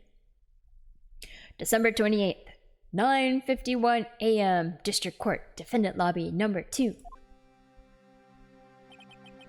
This is it. Judgment Day. Today, things are gonna get settled at last. A lot of things. Ah! What's the big idea? Sorry, Nick. I only touched your shoulder. I guess the shock hasn't worn off from my run-in with the stun gun yesterday. Anyhow, today's the last day of the trial. Good luck, Nick. Yeah. Thanks, Maya. Edgeworth. This guy always has such a long face. Come on, buddy. It's alright. You've already mostly been unconvicted of murder. I don't even know why we're here, to be honest. We shouldn't be here by any standards around the world, but you know, let's keep going. Edgeworth is looking glum as always. I hope Von Karma doesn't push him too hard. Whoa! What are you doing? Sorry, I'm sorry. I just thought I'd cheer you up with a pat on the back. Maybe you should go outside and discharge. Right. Good idea. Maybe she could be powered up for her, for her medium stuff. Like, maybe it can help her call Mia. Oh, hi, Kabe Dondon. How are you? Hello, hello. Try not to electrocute anyone on your way out. Woo, yeah, pal. Oh my god. What is she doing? What's gotten into that girl? Detective Gumshoe! Morning, Mr. Edgeworth. Good morning. How did it go, Detective? Have no fear. As promised, I have captured our runaway caretaker. Oh, that's right. He was on the mission to like go get the boat rental shop / spaghetti restaurant caretaker. I just brought him in. Took all night, pal. Thanks, Detective Gumshoe. You must be tired. Actually, after that shock I got on the way in, I feel pretty good. Yogi says he's forgotten his own name. But that has to be a lie. Why would he want revenge on Edgeworth if he couldn't remember his past?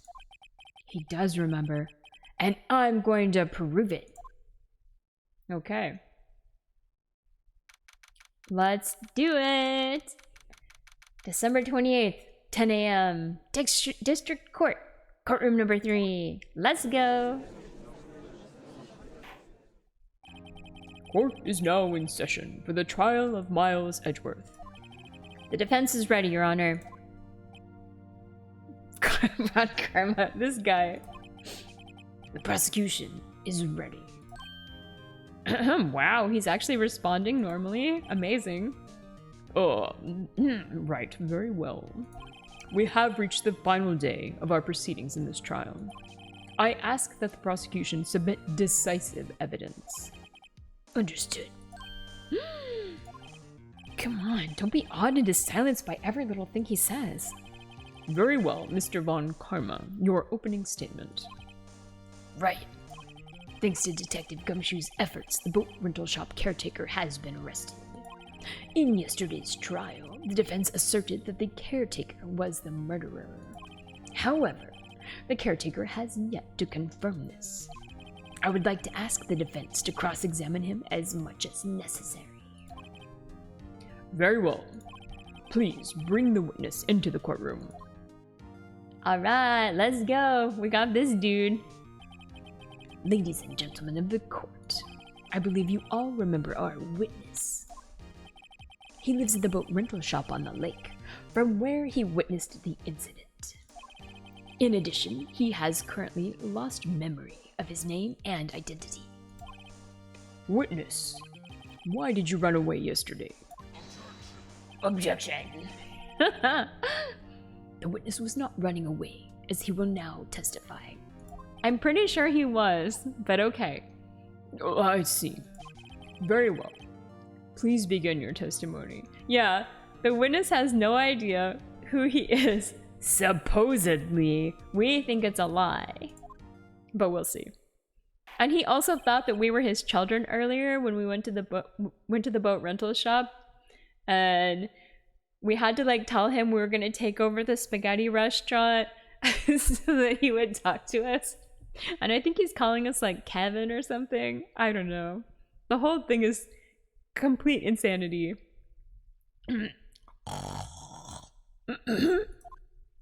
Oh, okay. Witness testimony. Why I left court. Okay, let's find out. I'm really sorry about just leaving yesterday, like I did. But I wasn't running away or nothing. I went to buy some food for Polly, see. I figured I got nothing to do with this incident anyhow. I mean, I'd need one of those motive things, right? And I don't got one. So, my testimony yesterday stands as is. Alright, old man. Let's talk about it. Very well. Let's begin the cross-examination, shall we? He has to know his name. Yanni Yogi. You're Yanni Yogi, and I'm gonna prove it. Am I a professional actor? No, I am not. I would love to be one day. I was thinking maybe sometime in the future I would try to see if I can get some like voice acting jobs because I really enjoy it. And I'd like to work on my skills, but in the future maybe it would be fun to try.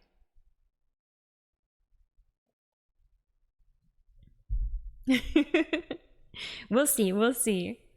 But yeah, maybe in the future. I think it'll be fun. Yeah, I'd love to do audiobook narration. I think that would be good.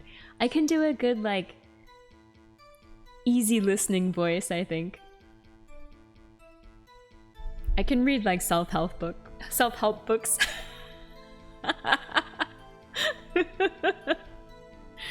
Alright, let's press him on every statement. Really sorry about just leaving. Alright, are you though? Are you? I don't believe that you are. I'd call what you did running away, and not just leaving. You heard Larry's testimony, and you realized you were in danger. Objection. Ooh, we got the finger. Now, Mr. Wright, there's no need to rush to conclusions. Write the book, read the book, write the theme song. Oh no. Oh my god. Too much. As I said, the witness was not running away. Listen to the testimony. He sure seems relaxed.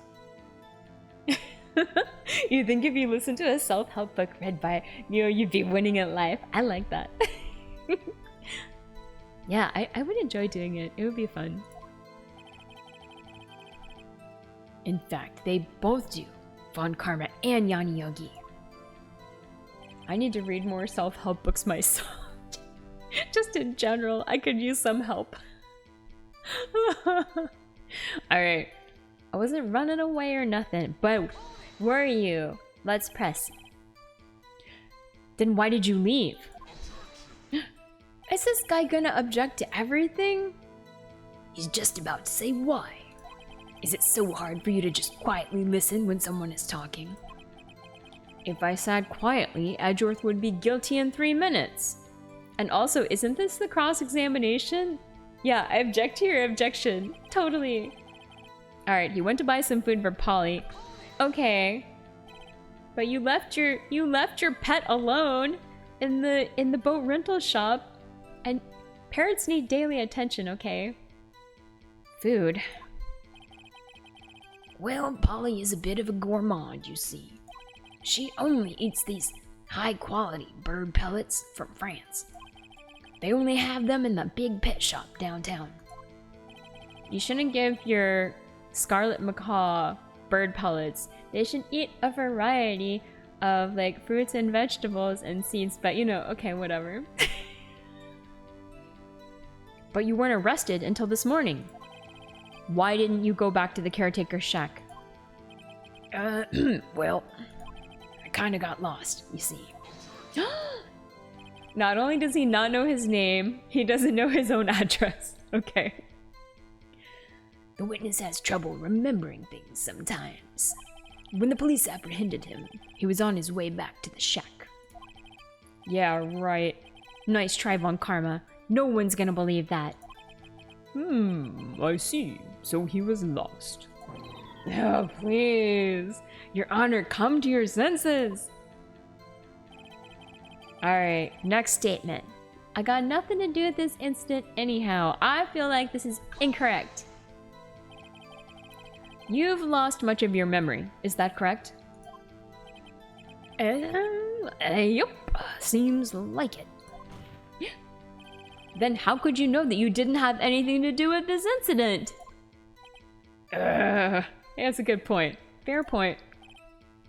Or maybe you're lying about not having your memory, huh? You know exactly who you are. The witness has testified quite clearly that he has no memory of who he is. If you claim he's lying, then show the court proof. How am I supposed to prove what's going on in that old codger's head? That's impossible. I'm glad you've come to your senses, Mr. Wright. Very well, witness. Please continue. Alright, you need one of those motive things. Alright, let's talk about it. How can you say you had no motive? I say you do. You had a grudge against Edgeworth and the victim, Robert Hammond. That's why you took revenge on them, right? Objection. Please don't make me repeat myself, Mr. Wright. This witness has no memory of anything beyond several years ago. He can't hold a grudge. It's impossible. I mean, he has several years of memory. I feel like he can still hold a grudge. I have to prove he's lying about his memory. Otherwise, it's going to be the same thing over and over until the trial ends. Might I say something, Mr. Wright? Yes? Yes, Your Honor. You've been saying the same thing now, over and over. You've been calling the witness's memory of the past, or lack thereof, into question. But does this really have anything to do with the case? Of course, Your Honor. The witness has said he has nothing to do with this case, and no motive. Both of these statements are lies. Dang! Dang! Order! Order! Mr. Wright, there is a serious problem with your claim. Or are you saying... No way.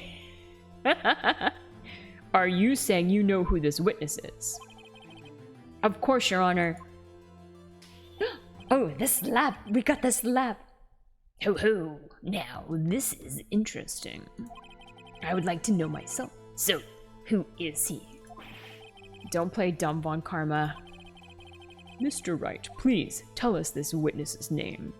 I think we know. It's clear. It's Yanni Yogi. Especially with this lineup, the other two people are dead, so unless somebody's coming back from the dead, it's gotta be Yanni Yogi. His name? It's Yanni Yogi, a former court bailiff.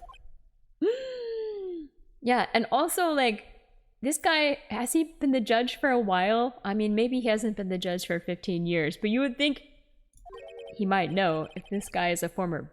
Oh, see? Here we go. Yogi. That name seems familiar.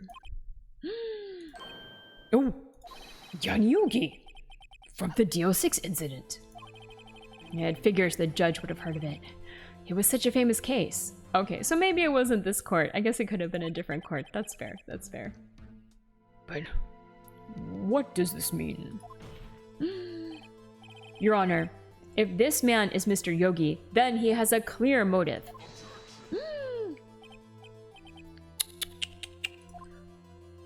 Ooh, we got that finger again. Jumping to conclusions again, Mr. Wright. This man, this witness, is Yanni Yogi. Fascinating. However, how do you propose to prove this to the court? Good question. This is a court of law, as you may recall. You need proof. And allow me to repeat once more that the witness has lost his memory.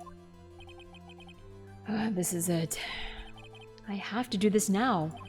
If I can't prove he's Yogi right here, right now, then I've got nowhere else to go. Nick, how are you going to prove it? How can you prove that he's Yanni Yogi? I don't know, actually. It's okay. It's actually quite simple. Yeah, this entire premise means that Karma doesn't even know who his own witness is, not even a name. That is entirely impossible.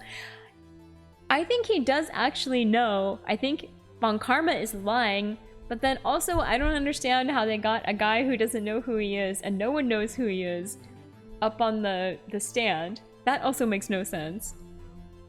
But we'll see. It's actually quite simple. Your Honor, please take this man's fingerprints. Ah, okay, okay, that's a thing. Yeah, I feel like he's just perjuring. Von Karma's just perjuring himself in court. Then we'll compare them to the fingerprints on file for Yanni Yogi 15 years ago. I see. That makes sense. Huh? I'm so very, very sorry, Mr. Wright. Why? The witness has no fingerprints. What? Yeah, he stole the record. Yeah, that's right. He has the letter. We don't have the letter anymore. What? This case is getting crazier and crazier. What? No fingerprints? Shocking. You see, before I worked as a caretaker, I worked at a chemical plant. I burned my fingers working with the stuff. Yep. What? Wait, so he worked at a chemical plant and then he started the spaghetti store? At the boat rental store, I mean. Yogi, you sneak. You burned your fingerprints off to hide your past. To actually burn your fingerprints off sounds extremely painful. Oh my god, I can't even imagine. Well, if the witness has no fingerprints, I guess we will not be able to prove his identity. No. Well, what will you do, Mr. Wright? It's not that bad or hard to do, really? It seems like it would be, because, yeah, you have to, your fingers are so sensitive. I guess you could numb them, right? Okay, you could put a bunch of lidocaine on them and then do it, but damn! Okay, not sleeping. No, Riku! Oh no. Alright. It seems that the case has been decided. No? No. I know what happened. I know everything. I just can't prove it. But no, I can't let it end like this. I can't lose. There has to be another way. You cut your finger and messed up some of your fingerprint records before. Dang! That must have been painful. I've never damaged my fingerprints. I have scars like on the back of my, like some of my fingers where I've cut them, but never like the actual fingers. Fingertips. There has to be another way. The slap! We got the slap! There's no one who can testify as to who this witness is. No one. Nick, what are we gonna do? I didn't even consider that he might have erased his fingerprints. What do I do? Well, Mr. Wright, perhaps you'd like to cross-examine his parrot for a little comic relief. No one exists to prove this man is viable or untrustworthy, basically. Yeah, very funny. You're a sore winner, Von Karma. No, we should totally cross-examine the parrot. ... Wait a second. Cross-examine his parrot? What is it, Nick? No, you're not going to. Your Honor, the defense would like to take Mr. Von Karma up on his proposal. Take Mr. Von Karma up? Fucking Skip, do not bring the pet on this. We're totally bringing the pet on the stand. On my proposal. Exactly, Your Honor. I would like to cross-examine the witness's pet parrot. Oh my god. This is wild. The Phoenix, it's so good, right? Oh, hi Vogan, how are you? Alright, we're doing it. We're gonna cross-examine the parrot. Oh man. Karma sub- Yeah. Can we please fingerprint? Right? How do we identify it? Order. Order! Come on. Well, what do you think, Mr. Mon Karma? Need you even ask? This is a farce. I object. Hey, I object to your objection. Wait a second. You were the one who suggested I cross-examine the parrot, Von Karma. Mm-hmm. I have a right to do as you suggested. Well, if you're so desperate, Then please be my guest. of course, should you go through with this and nothing comes of it, then I hope you're ready for the consequences. Nick, this is crazy. Slap! Well, still want to go through with your little game? Yeah, I'm doing it. I'm doing it. You never say no. You gotta always say, yeah, this dude, no one knows his name in 15 years, right? And like, does he own the boat shack? Are there absolutely no records? Like, even if he's like, is he just a squatter in the boat rental shack? How does he run a business without a name? Ah, thank you so much for the follow, Spooky Sprout. Thank you. Welcome, welcome. This is wild. Let the parrot take the stand. Alright, we're gonna do it. I will cross-examine her, Your Honor. This is the most ridiculous thing I've ever heard. Oh, Warpup, thank you for the stretch redeem. Let me do it. Hold on. Your Honor, let that parrot cook. Alright, I'm standing up. And then I'm leaning to the right. I'm leaning to the left. I'm putting my hands down on the floor. And standing up and leaning back. And wiggle, wiggle.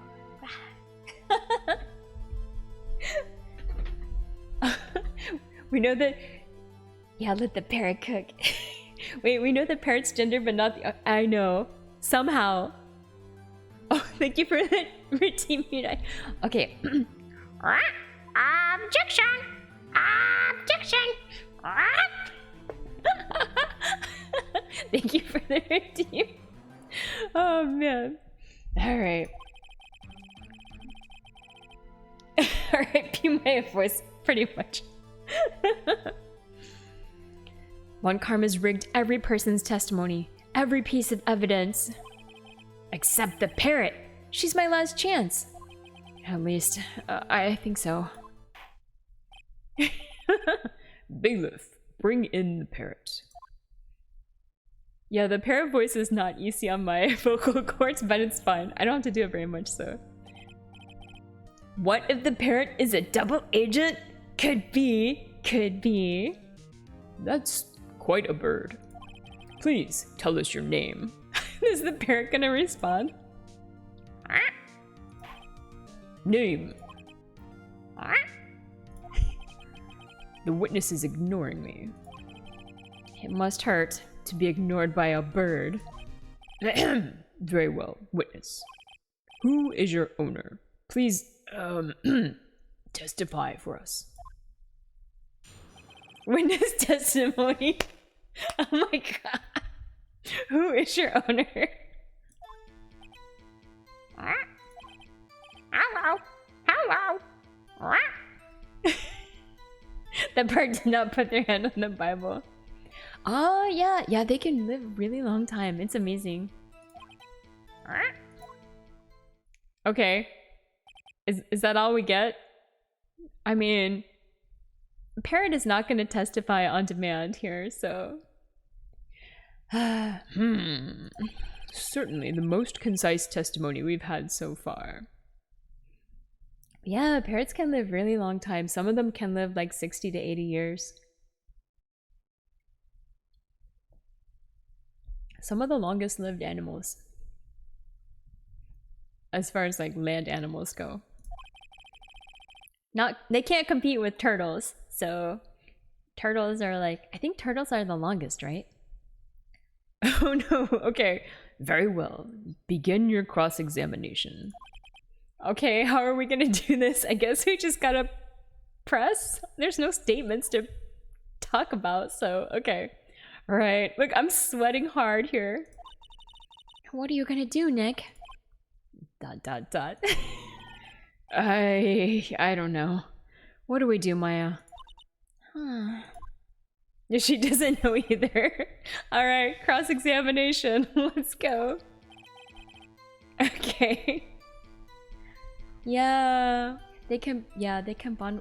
It would be really hard to lose someone that you've been with. Like, if a pet has been with you for like 40 years and then you pass on, and hopefully they can at least go to like a family member so that they're going to like a familiar person.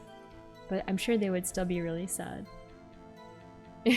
This seems on the same level as, Your Honor, I call the prosecutor's mom to the stand. Except she also like doesn't talk. Alright, we're gonna press the parrot. Hold it. Okay. Witness, you can't just say hello and expect us to get anywhere.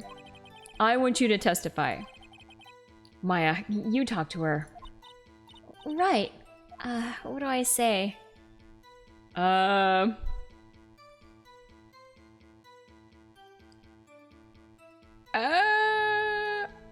I think what's your name is, we can get some response out of that, right? Because before we asked what her name was and she responded, so I think this one's good. Have we forgotten something is too vague. What's the safe number? Maybe. Because she answered this before. I don't know. I think we can try any of these. What is your name? What is your quest? What is the capital of Assyria? What is the weight of an unladen swallow? What is your name? What is your favorite color? What is the airspeed velocity of an unladen swallow? That's the one, right? From the bridge troll. Alright. Yes, from Monty Python. Yeah. No, and what was it was like, you forgot to say if it was like a something or Eastern European swallow, and then he's like, oh, I don't know. Ah! I forget the whole dialogue. That's a great bit though. African or European. Yeah. That's right. Alright. Yeah, that's so epic. Man, the movie has so many good bits. I don't know, which one should we say? This one you know what, if we mess up, then we can do it again, because we have lots of hit points here for or whatever the bar is. The bar is totally full, so I'm gonna go with what's your name. Maybe I should get her to say her name? Polly, what's your name? Polly! Mr. Wright, I think we've established that this parrot is named Polly. Does this have anything to do with her owner's identity?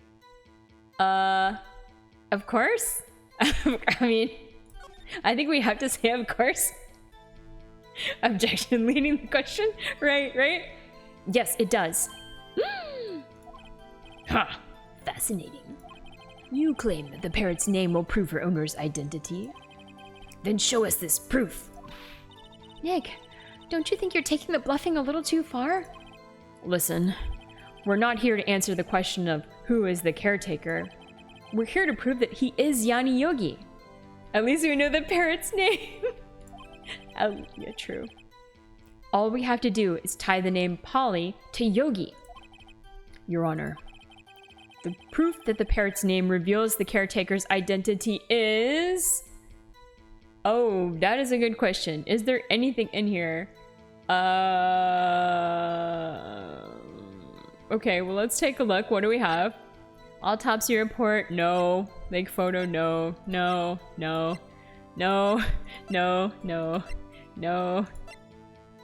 Oh, we can check this one. Okay. Anything here? Okay, this is all about the one bullet was found in the suspect data. Oh, hold on. We got some details in here. Polly Jenkins, his fiance. Ooh, after his arrest, fiance Polly Jenkins committed suicide. Did he name his parrot after her? Maybe. I think so. Okay. I think this is it. Okay. Take that. The DO6 case file. Ooh. That's quite a large file you have there. Yeah, that's right. And I know what to do with it too. Which page is this proof on then? Slap. Show us, or stop wasting our time. Very well. Mr. Wright, please show us the page. Where in this file is the information connected to this parrot's name? It's gotta be suspect data. Oh wait, but let me check it again. It is... Yeah, suspect data, okay. Because I know Yanni Yogi was the, This is extremely circumstantial, right? Like, it just happens that he had a fiance named Polly, and now there's like a, also a bird named Polly. Totally circumstantial. Yeah, alright, it's the suspect data. Right? Victim date, last page. Yeah, should be the suspect. Yeah, suspect data, because this is Polly Jenkins here. Alright. Suspect data. You gotta appreciate how the judge is still cordial even if he doubts Phoenix's arguments. It's true. The judge has been very polite, if a little clueless, but... Alright. It's on the suspect data page. This page has all the information about Yanni Yogi. Right after he was arrested, his fiancée committed suicide, see? Indeed, it does say that, yes. Like, yeah, Phoenix is using the bird as a witness. What was his fiancée's name? Polly Jenkins. Polly? Exactly, Your Honor. He wanted to remember the name of his fiancée who had committed suicide. That's why he named his parrot after her. I see. I guess that is possible. This is completely circumstantial. Yeah, exactly. A mere coincidence, that's all. I gotta agree with Von Karma here. My granddaughter has a dog she calls Phoenix. Slap.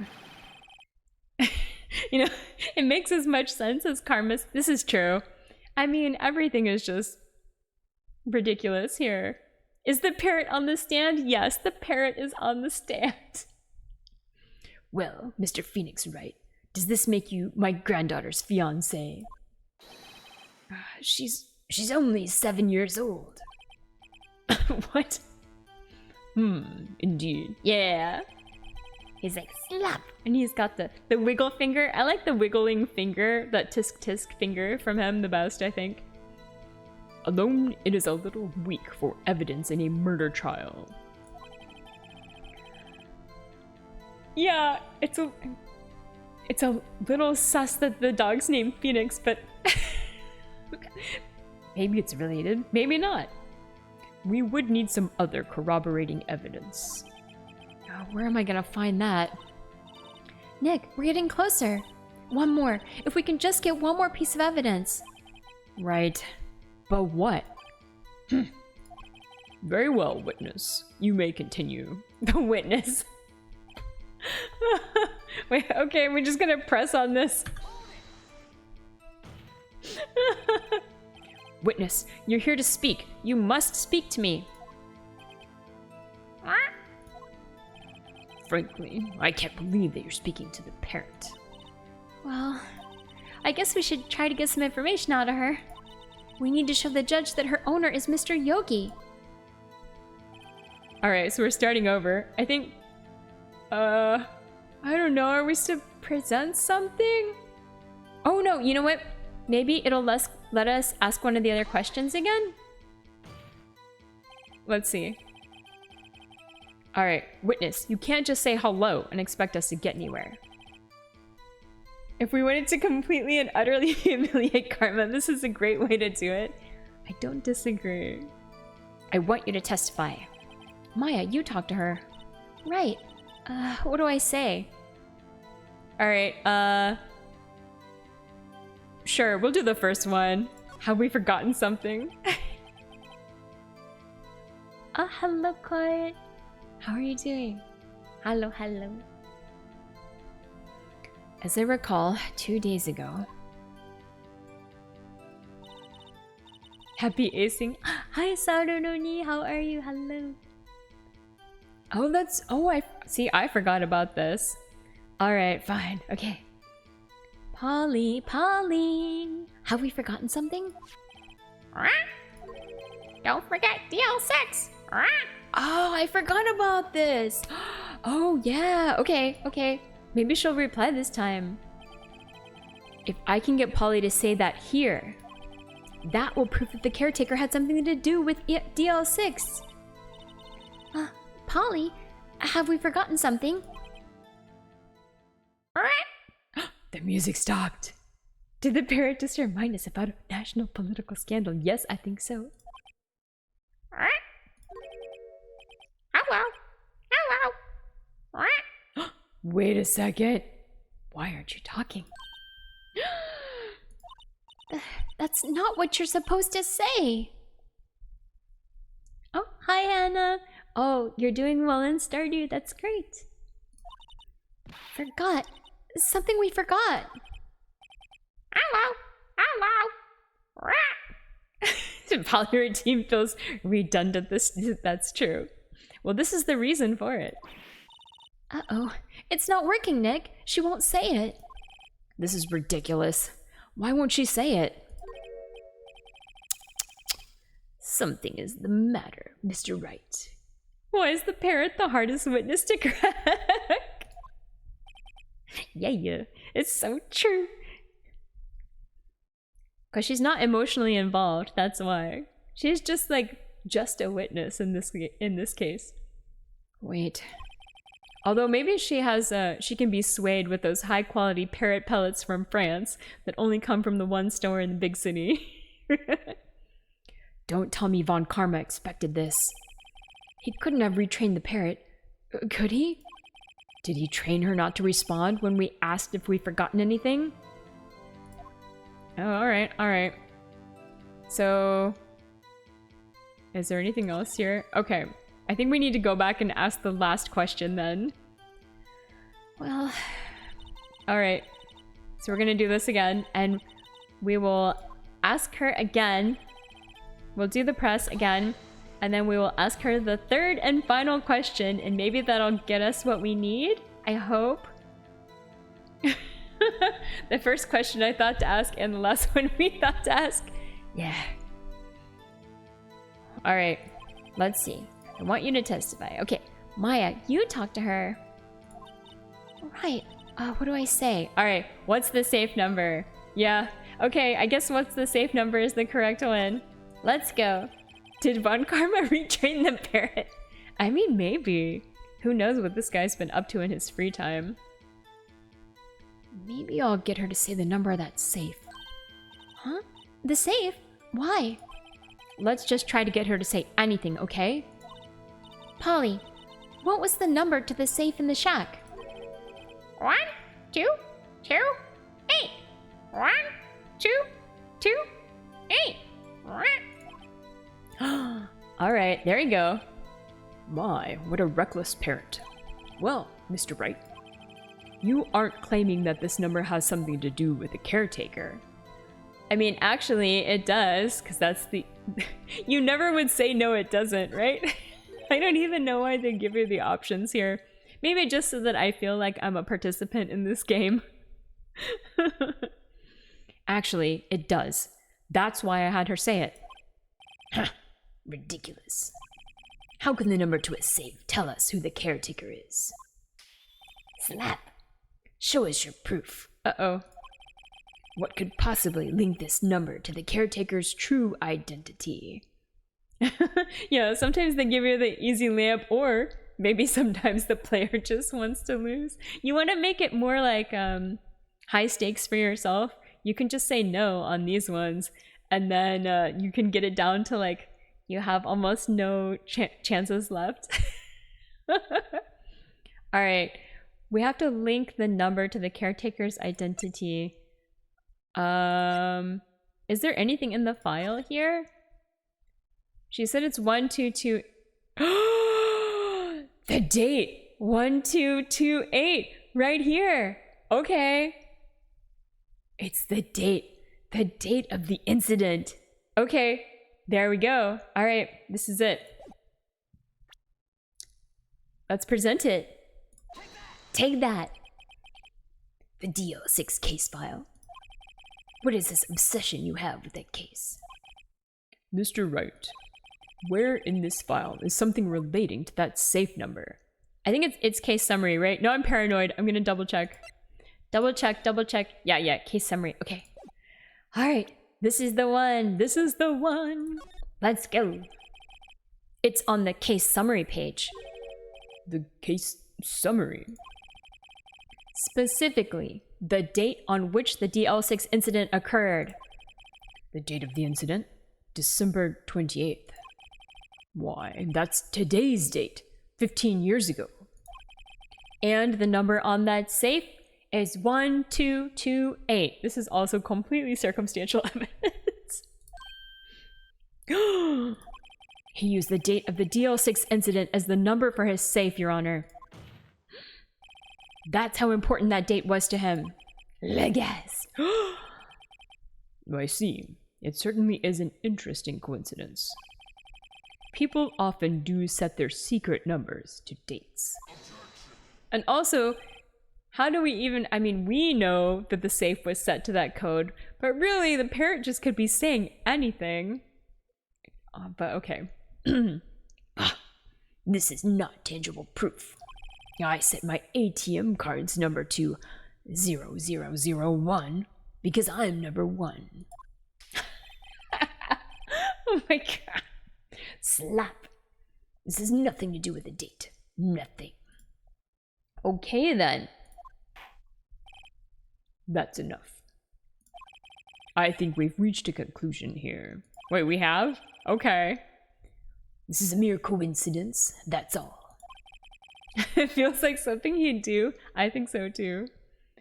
True, that is a possibility.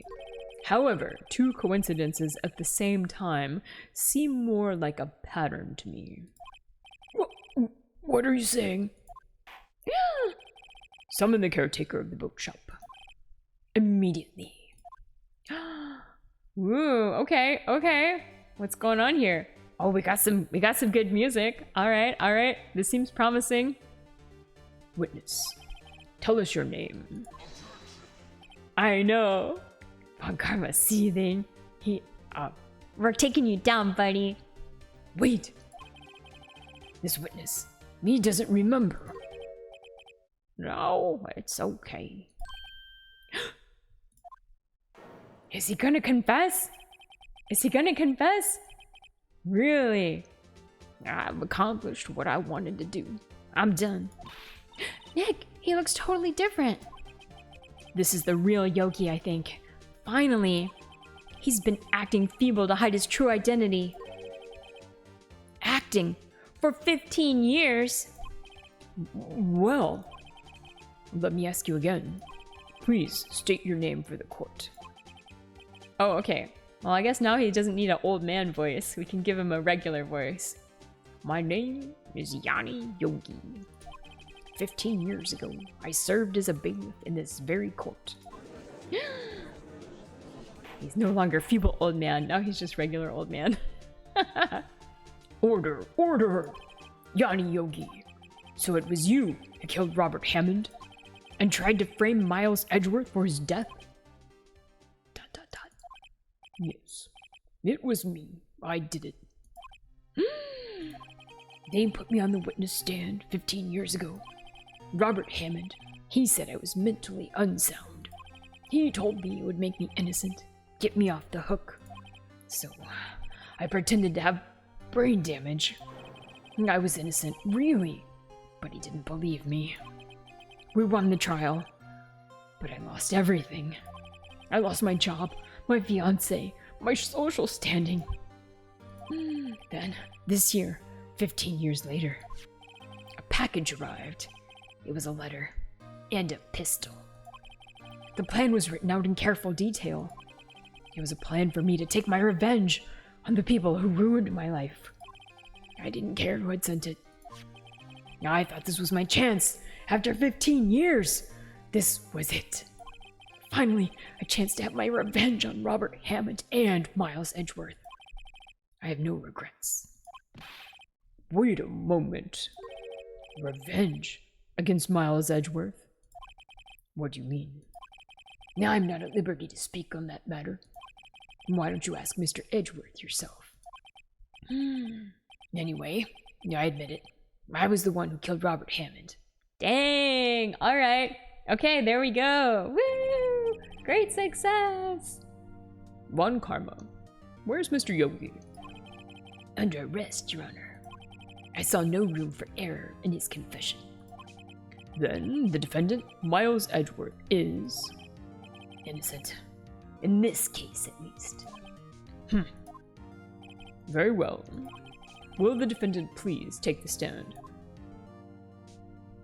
Oh, look at him. We got him up there. There are a few mysteries left unsolved. Still, you are cleared of suspicion for this particular case.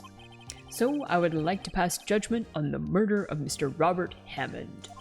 Any objections? None from me. None from Edgy. Von Karma doesn't have any objections? Shocking. I don't believe it. Yeah, exactly. Why isn't Von Karma saying anything? Very well. This court finds the defendant, Mr. Miles Edgeworth, not guilty! Yay!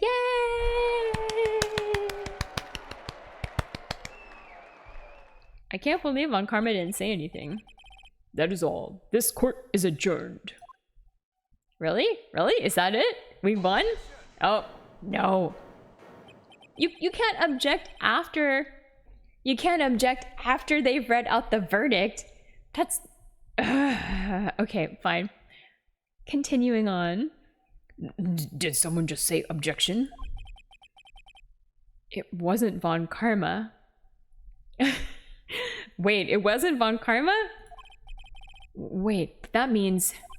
No. Edgeworth? Our protects have done this several times to keep case. Yep, it's true. True. Your Honor, I object to your judgment. What do you mean? I'm not innocent at all. As we have heard, Yanni Yogi killed Robert Hammond in revenge. But revenge for what? Nick, Edgeworth is trying to confess. He's gonna say he's guilty.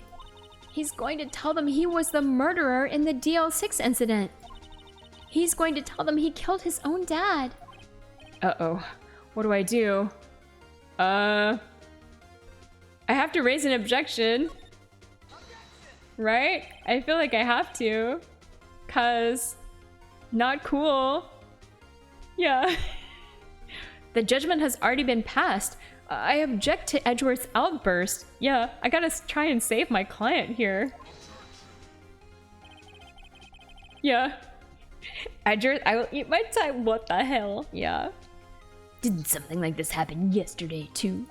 I believe a certain witness raised an objection after a guilty verdict was passed. Oh, that would be Larry. We must hear this new statement. Slap! We must hear Miles Edgeworth. I know! I mean, not wrong, but still. He's right. We have a duty to hear Mr. Edgeworth out. Oh, come on, no, come on. You're killing me. You're killing me here. For 15 years, I've had a recurring dream. A nightmare. It's only a nightmare, that's what I told myself. But now I know it wasn't a dream. Yanni Yogi wasn't the killer. You mean, in the incident where your father died?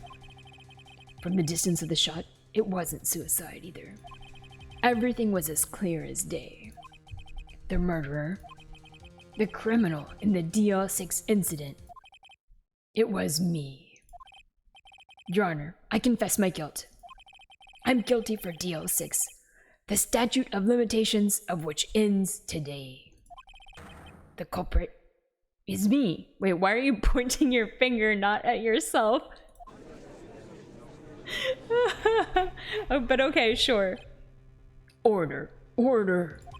This is certainly unexpected. The defendant, declared innocent, is confessing to a different crime. A crime for which the statute of limitations runs out today. I'm not really sure how I should deal with this. First off, that's not how courts work. Yes, 100%. And the case when I know this is, yeah, you can't just like, I mean, yeah. All I can do is agree with you. That's how they work in Phoenix, right? Yeah, anything goes here. I mean, we just put a parrot on the stand, so, you know. It's obvious. We hold a trial right here, right now. We tried this man for his crime 15 years ago. This game makes me want to fight. Willy Wonka logic for sure. I think I would like to take a 5-minute recess. Yeah. During this time, I will consider the appropriate course of action to take. Court is adjourned.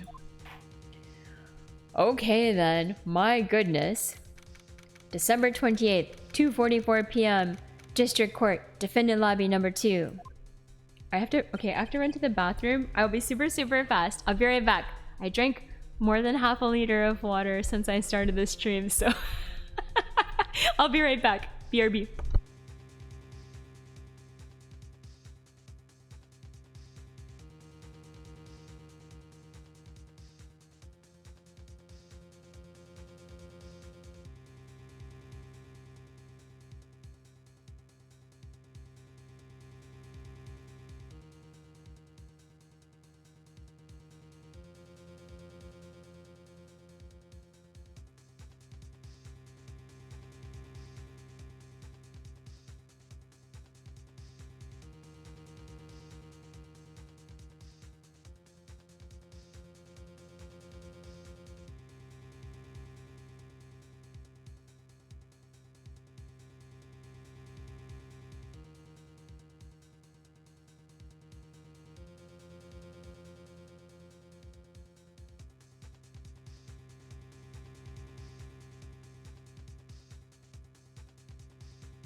All right, I'm back. Wait, they have really? Oh. Here we go. They have idle animations. Oh, I missed it though. I'm sorry, Wright. Okaeri. Tadaima. I've just wasted all your effort. Oh, Gumshoe. Wait, what? Wait. Mr. Edgeworth, I just don't believe it, sir. I know, I was like, what? I was so confused.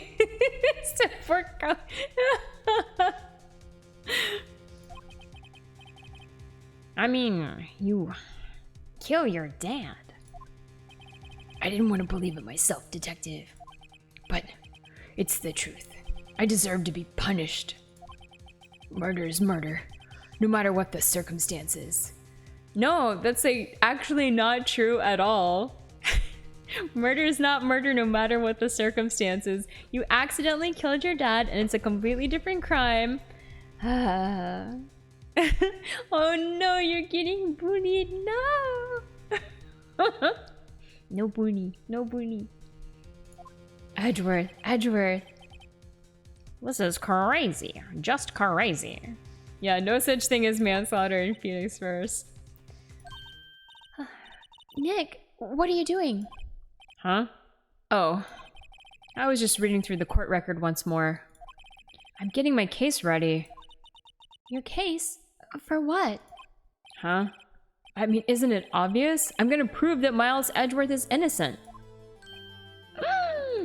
Oh, what are you talking about, pal? He just admitted to it. Yeah, he confessed that he did it. In court. I'm sorry. I'm sorry, Edgeworth. But I don't believe your quote-unquote nightmare. What? It's just a dream. It's not real. The truth is right here in this court record. In any case, tighten your belts. The real fight is just beginning. I'll prove you're innocent. Trust me. Right. Yeah. Can he take back his confession? I hope so. Alright. December 28th, 2:30 p.m. District Court. Courtroom number 3. Let's go. Now then, I would like to resume our trial. This is a completely different trial. What's even going on here? This is insanity. Judge, Miles Edgeworth has admitted his own guilt. He has confessed his crime. Let us begin by hearing his testimony. Then, though pointless, let the defense do their cross-examining. The statute of limitations on the DL6 incident runs out today. Though it's unconventional for me, I'd like to run this one by the book. Java says hi. Hi, Java. Go crazy. He could be yelling at you to release it. I see. Does the defense have any objections? Nope. Let's do it. I guess. Why not? No, Your Honor. Von Karma, you knew this was going to happen from the very beginning, didn't you? I was encouraging him on purpose for sure. Very well. Will Miles Edgeworth take the stand? Let's go. Let's go. Will the witness state his name and profession? Miles Edgeworth. I am a prosecuting attorney. Mr. Edgeworth, 15 years ago, you mistakenly killed your father, Gregory Edgeworth. Is this correct? It is correct. Then testify about this matter to the court. Super Dog Zoomies sound wild. When Edgeworth was telling me about his dream yesterday, I noticed something. One detail didn't quite fit. That will be the key, but only if I can get it to work. Please. Please. Alright, witness testimony. The DL6 incident. Let's go.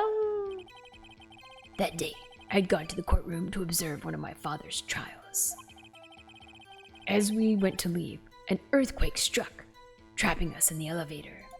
No knick-knack or wall decor is safe. Oh god, he's that tall, huh? My father and Mr. Yogi lost their composure and began to argue. Just then, something heavy fell at my feet. I picked it up and threw it at Mr. Yogi. I wanted them to stop fighting. A moment later, there was a single gunshot, then a scream. It was a terrible scream.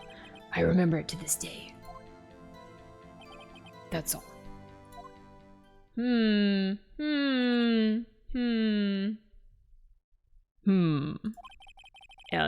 until now, you thought this memory was a dream. We were stuck in that elevator for 5 hours.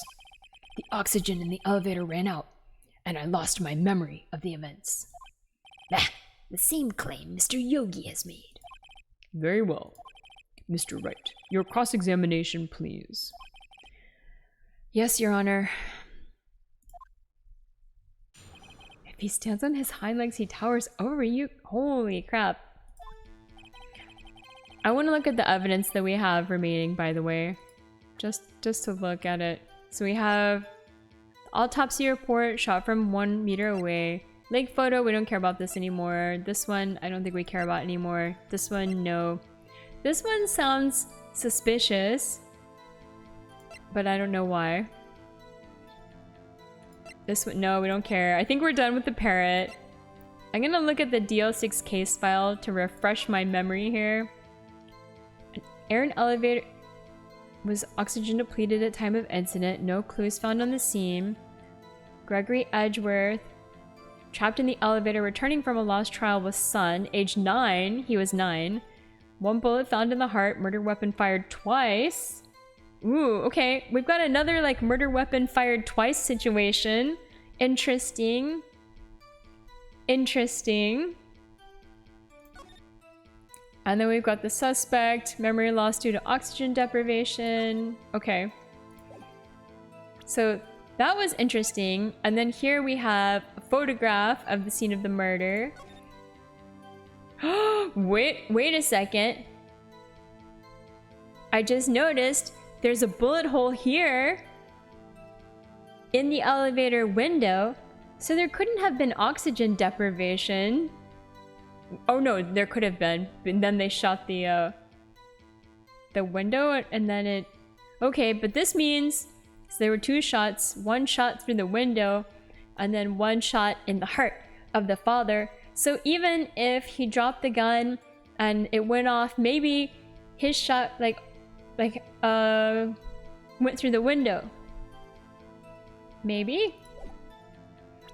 Okay, and then the last item we have taken from Gregory Edgeworth's heart still bears clear ballistic markings. This one I think will be useful because we haven't used this evidence yet and we haven't used this incident photo yet either. I think these 2 are going to be critical.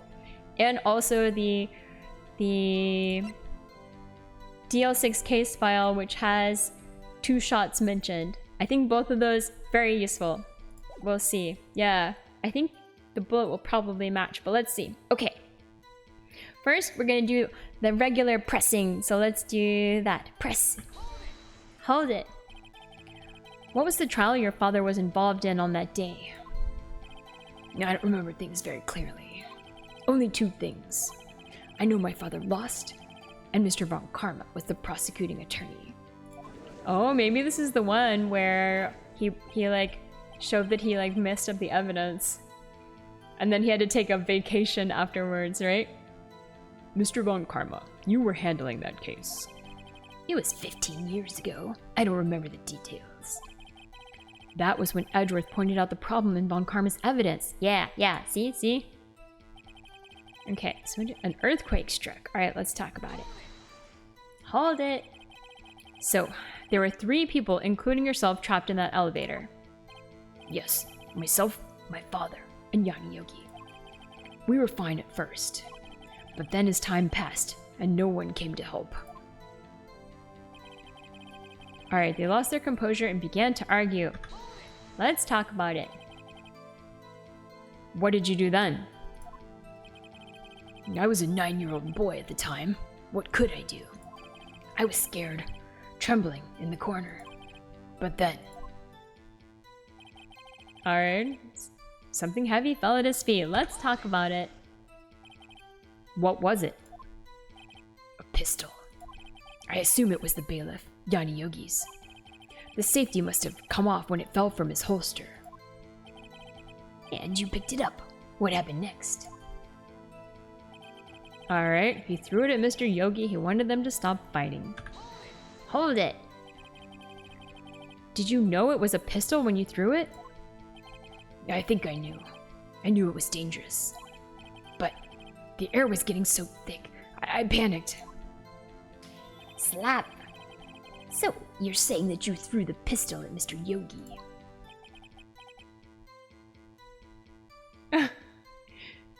She asked if Sparky is only a Twitch-affiliated AI. She wants one for her office setup. It is not for Twitch only, but it only works for VTube Studio. Oh, actually, you know what? Let me check. Hold on a second. Oh, I think it works for 3D as well. She can check it. It's called VTSPOG. And you can see how it works. But yeah, it doesn't have to be for Twitch specifically. Or... Oh wait, hold on. Maybe it does actually. Can you send can you send things directly to it? I know... I'm not sure if you can send things directly to it, actually. I thought maybe you could. I haven't looked it up. But... yeah, she should check the details for BTS Pog. And then see if you can send commands directly. If you can, it would be cool. You might be able to. Mine is just set up to do the Twitch stuff though.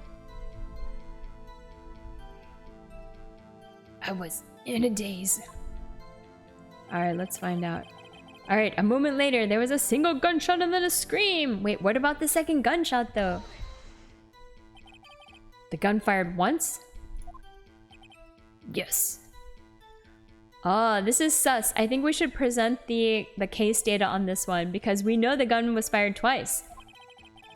I think after I threw it, I lost consciousness.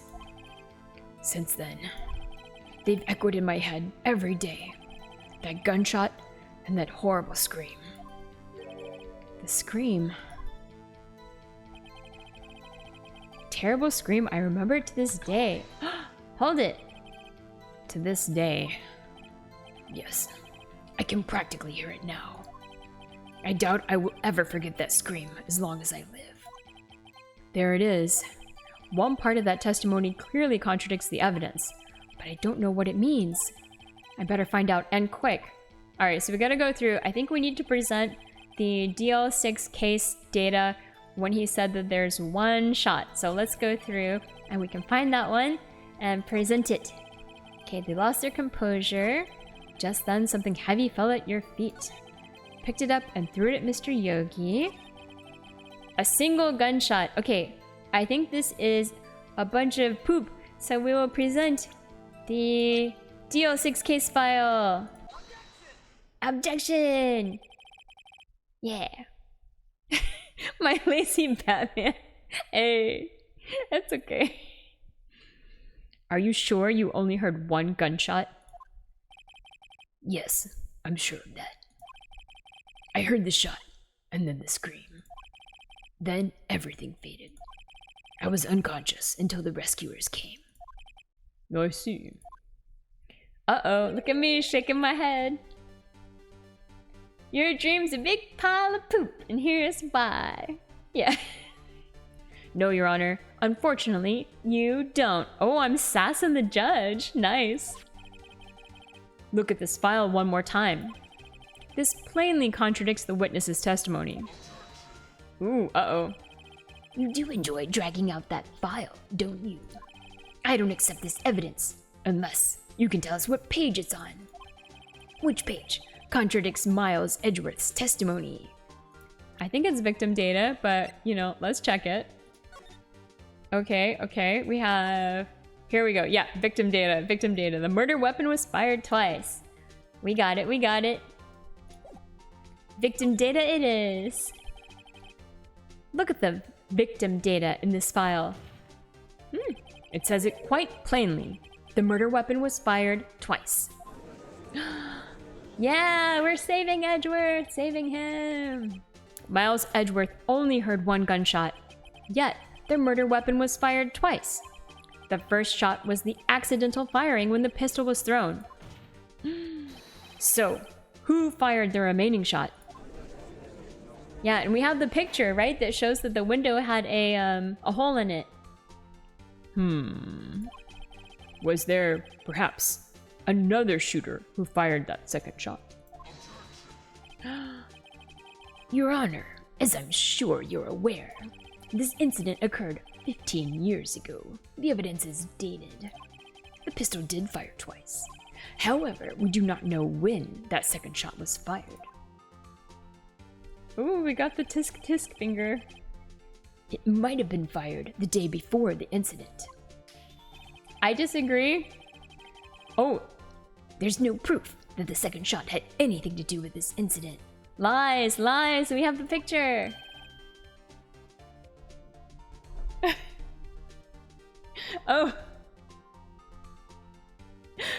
Oh, you're saying it's pretty... If Batman ever took a personal day and slept in, that would be his voice. I don't have the vocal capacity of all what's his face. The oh, what's the actor's name? The guy that he was also in like The Machinist and a bunch of other stuff, right? It was that guy. What's his name? What's his name? You know, he's a great actor. Wasn't he the one that did the original like crazy Batman voice? And he's also British. I think he's Welsh.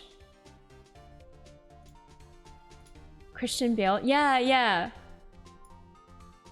Isn't he Welsh? I think he's Welsh. Anyway, yeah. I was shocked to hear his real accent.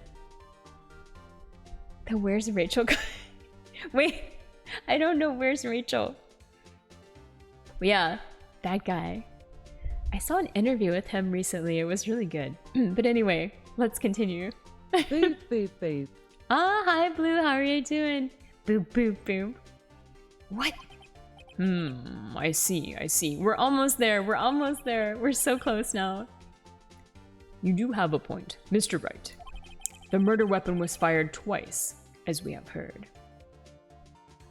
Oh, from the second Batman movie with Heath Ledger Joker. It's been a really long time since I saw that movie, so I can't remember. One of those shots was fired by the defendant, a boy at the time. Do you have any proof that the other shot fired had something to do with the case? Yes, I do. Yes, I do. It's the picture. We got the picture. We got proof that it happened at the same time. Let's go. Okay. Oh, Blue Crimson 16, that sounds like a tricky situation. Maybe Mio should take a moment to investigate further before firing any shots. Let's try to handle things peacefully and make sure it's the right move. Thinking face glowing star. Thinking face glowing star. Hey. Alright. Yeah, he did make a great Joker, for sure. I remember that much. Oh, Sparky. Sparky always has the best responses. Okay, good night, Blue. Thank you so much for stopping by. Yeah, I know. It's 1:30 here, so... Your Honor, I think I'll be able to show you proof. What? Impossible. I just like to stay up really late, so... Yeah, Sparky's so wholesome. She's a little sassy. She's a little sassy, but at her heart, she always like is good, and she always backs me up. Now, Mr. Von Karma, save your surprise for after you've seen the evidence. Wholesome, oh my goodness. All right, very well, Mr. Wright. Show us your proof. I've got so much proof. I got all the proof. Do you have evidence that the second firing of the pistol is related to this incident? Yes, I do. It's right here. This is the one. Okay, we got it. Present it. Take that. Yeah.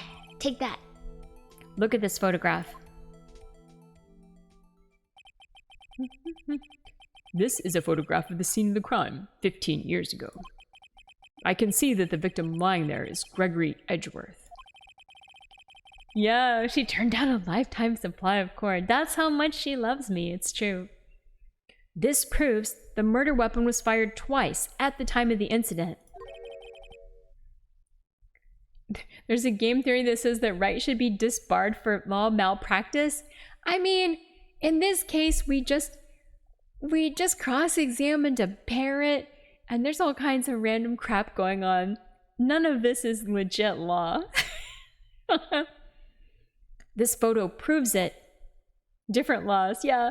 Maybe in Phoenix Wright Ace Attorney land, all of this is valid, so... I mean, evidently it is, otherwise it wouldn't be able to go forward.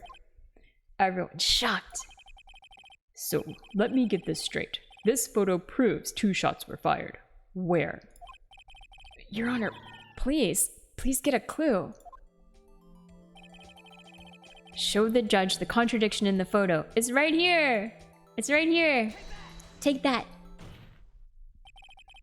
As should be obvious, the contradiction is here. I see. A bullet hole in the door. Your Honor, Gregory Edgeworth was killed by a shot from the pistol. Yet, there is also a bullet hole in the elevator door. We also know that the murder weapon was fired twice. Thus, someone other than Edgeworth fired that second shot. Yeah, that's right, that's right. We got it, we got it. Order, order! Mr. Wright, what are you driving at? It's simple, Your Honor. At the time of the incident, 2 shots were fired. Yeah, dun dun dun! Or somebody shot him through the door. That is also possible. One went into Gregory Edgeworth's heart. The other hit the elevator door. Remember that the defendant lost consciousness after the shot he fired rang out. In conclusion, we must agree that the second shot was fired by someone else. Mr. Wright, but who could that someone else be? The murderer, of course.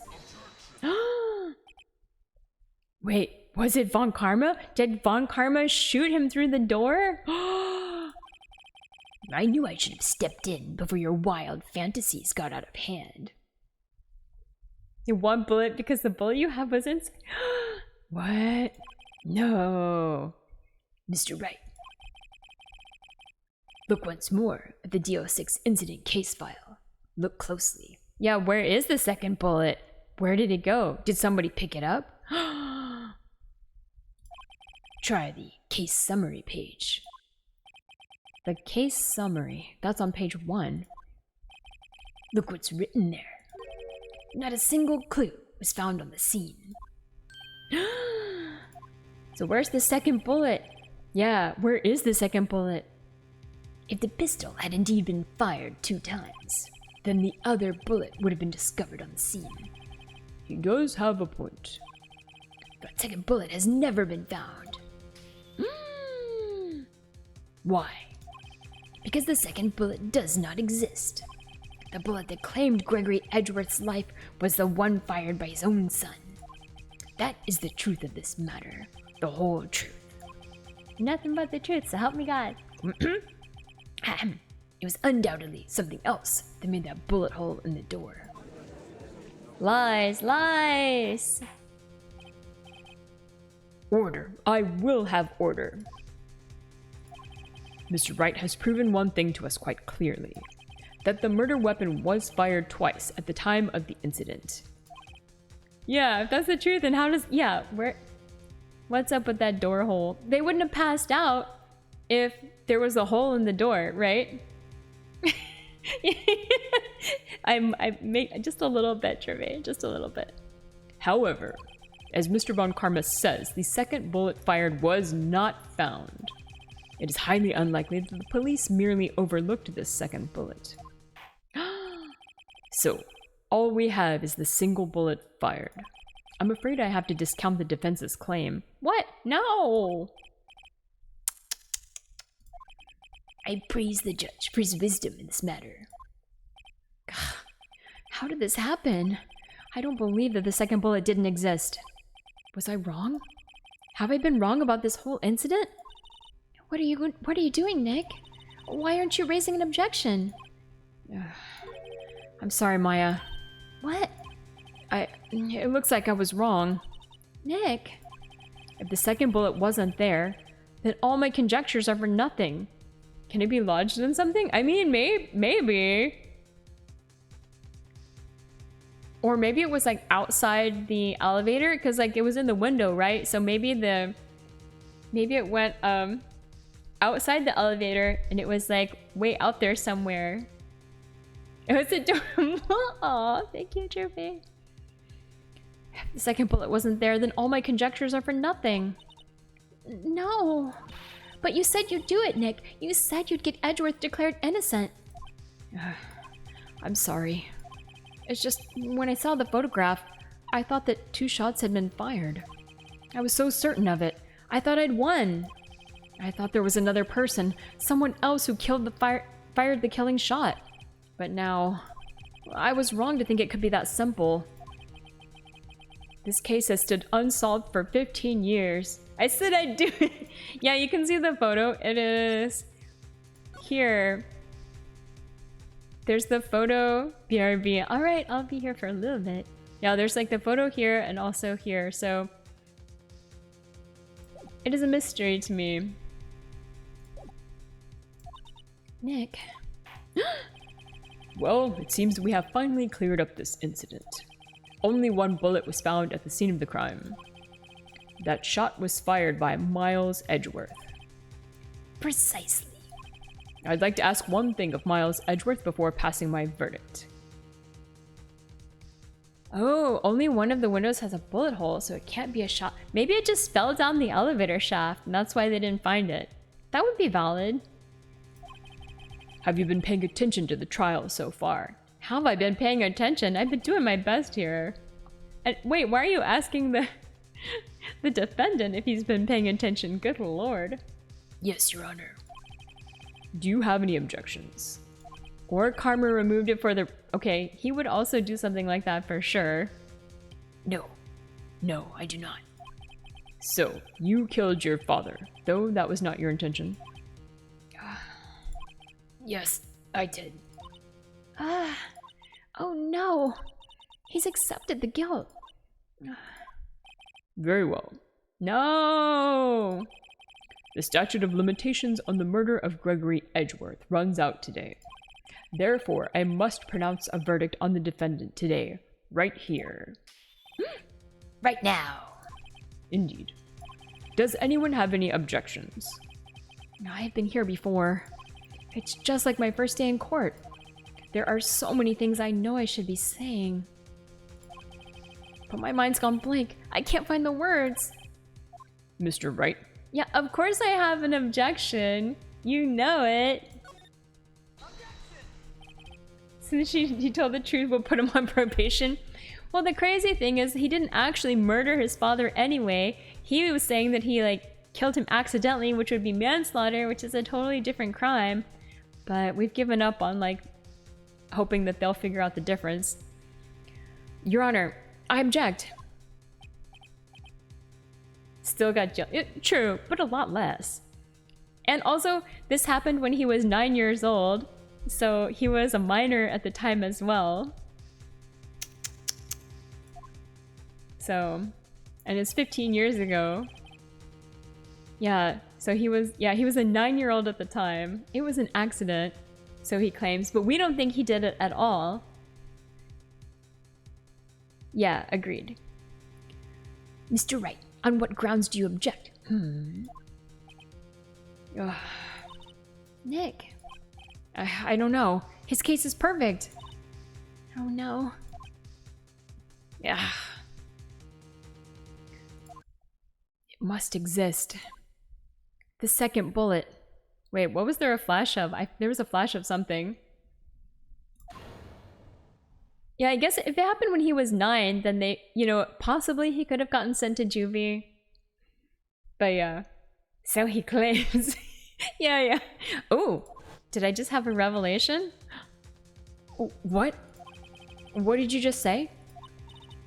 Nothing. The second bullet must exist. But where? Oh, I saw it again. Dang it. What happened? Someone took it. Someone took it. It has to be Von Car- Oh.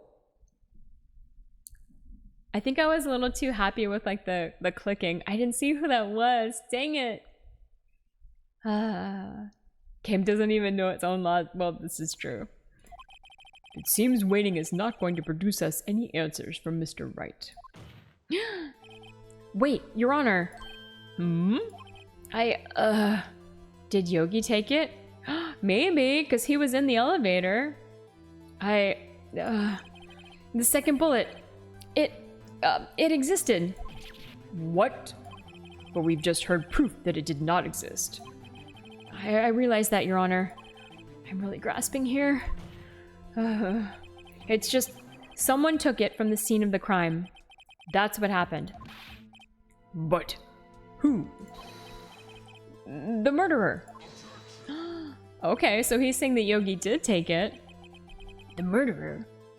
Then tell us, just who is this murderer? I'm still thinking about that one. Or wait, maybe Yogi... Yeah, I think maybe Von Karma is the murderer. We'll see. So, the criminal took the second bullet. But why? Hi, Dojan. How are you doing? Hello, hello, hello. I'm doing well. We're wrapping up this case. We're so close to the end now. So close. How are you doing? Happy Sunday. Huh? First of all, how would they have found it?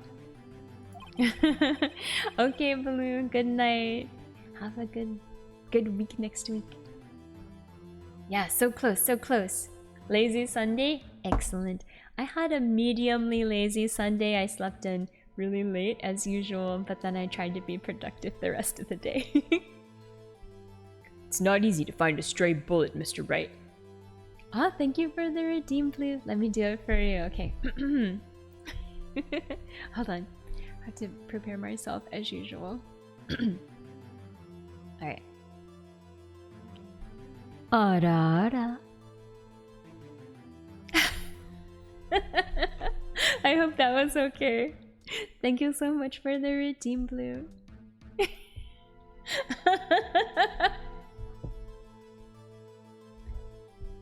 You heard nothing. Lies. Lies, lies.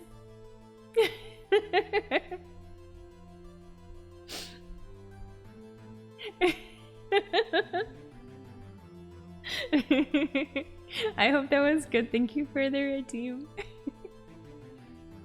That's pretty good. Okay, good. I tried my best. I'm trying to give more quality. Have you ever deceived me? Yes, many times, to be honest. Gervais. Lies all. Was there some pressing need for the murderer to search for that bullet? Yes, Wait.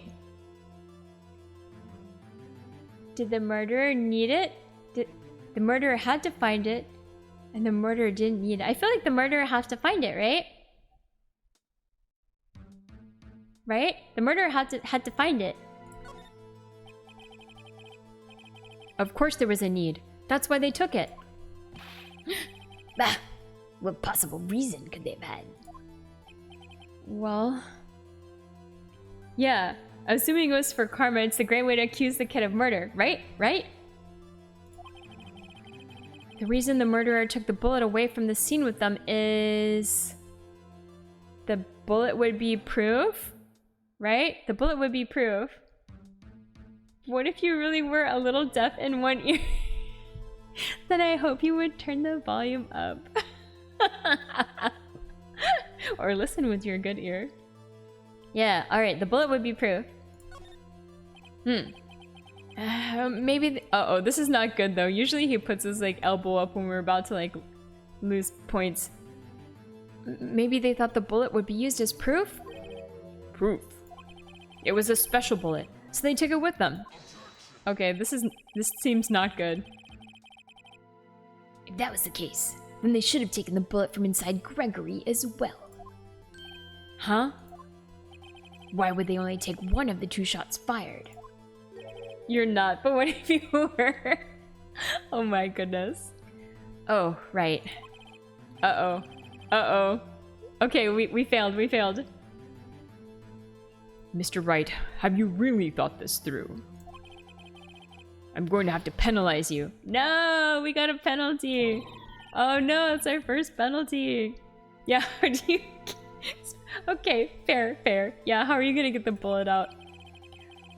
Alright, was there some pressing need for the murderer to search for that bullet? Alright, I'm gonna say the murderer didn't need it then.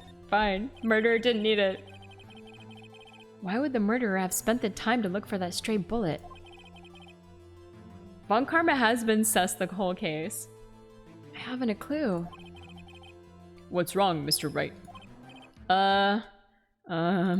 Maybe I should have gone with the same answer, but then picked another answer in the other part? I don't know.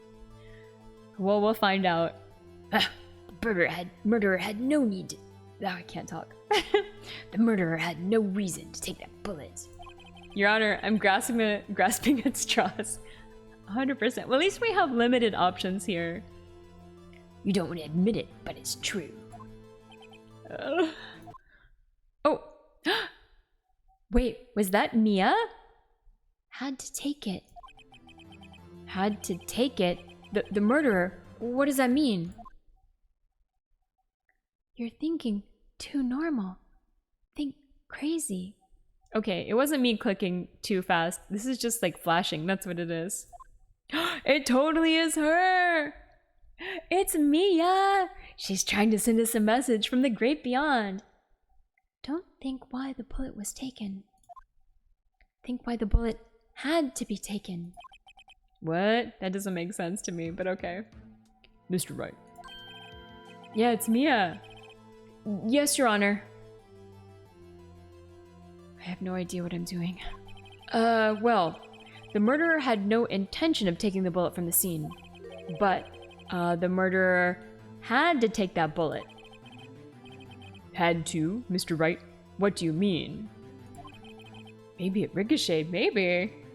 Well, for instance... For instance, what? Maybe the bullet, hit the murderer? Oh, yeah? Okay, okay. I think you're right, Legion. The bullet hit the murderer. Just saying, for instance. I mean, if it hit you, you'd have to take it with you, wouldn't you?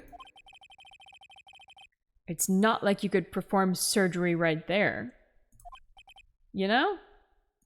Wait a second. And we know that Von Karma went on a long vacation after this case where he got in trouble, which is the case where the guy died. So maybe his long vacation was recovery from accidentally getting shot. Wait a second. I was just talking off the top of my head, but what if that's really what happened? Let me get this straight. So at the time of the murder, the murderer themselves was shot. And they left with a second bullet still inside of them, thus leaving only one bullet at the scene of the crime.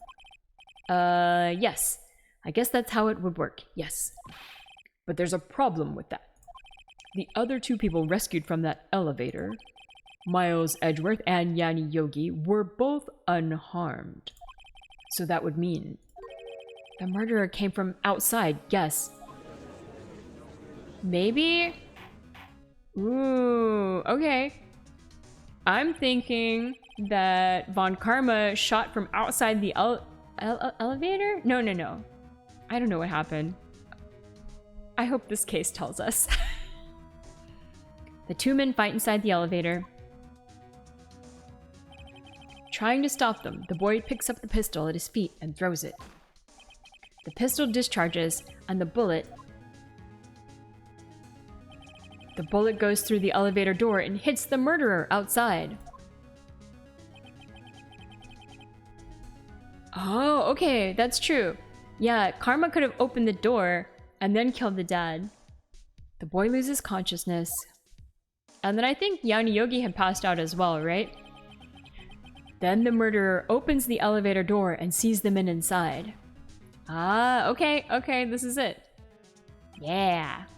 Mr. Wright, you are truly the most unpredictable defense attorney I've ever known. I can tell you're grasping, yet I cannot deny the possibility of what you say. What are you saying? Deny it. Deny it. No one involved with the incident was wounded. There was no murderer. No one was wounded at the time of the incident. He's right. I can't think of anyone. Hey, Nick. Huh? I just thought of something really crazy. Crazy?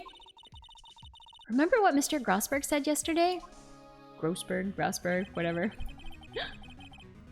Gregory Edgeworth dealt a blow to his perfect trial record. Wow. It must have been quite a shock for Von Karma. He took a vacation for several months after that, you see. Yes, an unusual event for the man. Yeah, the vacation! He was wounded. That was the first and the last vacation he's taken in his many years of prosecuting. Alright, we got him. What if Von Karma didn't take that vacation because of shock? But took it because he was injured!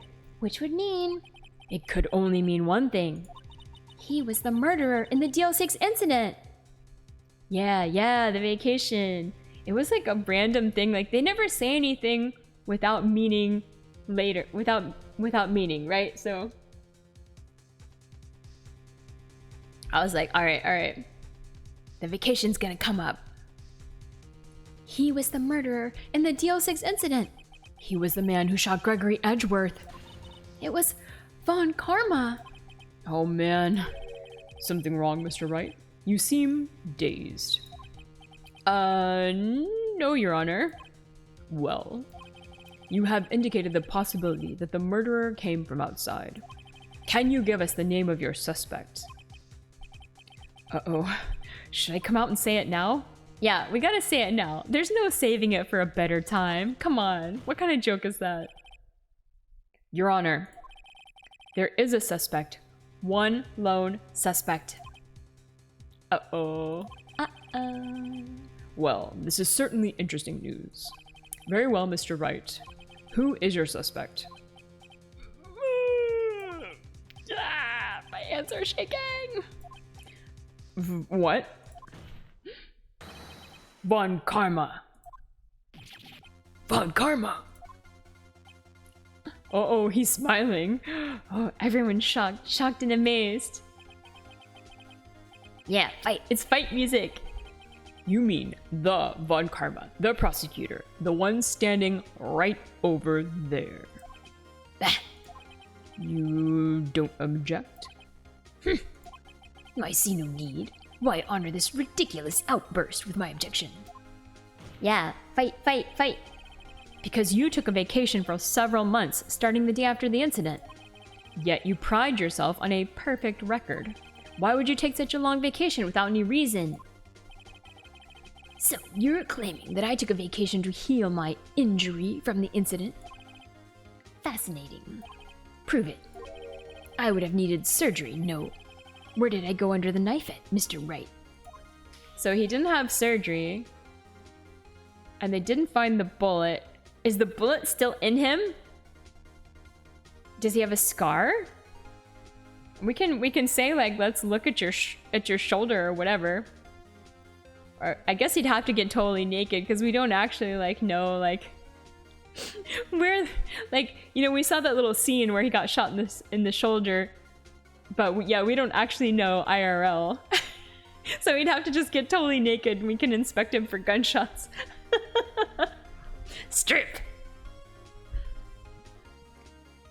Alright. Bring the doctor that operated on me. Have him testify. Yeah, strip for the court. That's right. I need to see everything. Nick, let's find out who his doctor is. It's no use. Edgeworth? I know Von Karma. Perhaps too well. He's perfect. He wouldn't leave clues. He probably didn't undergo surgery. That would leave a doctor as a witness. I mean, unless he killed the doctor too, which is always possible. Nobody's that perfect. So what, Nick? Did Von Karma pull the bullet out by himself? That's insane. No, he couldn't have. Jeremy. Yeah.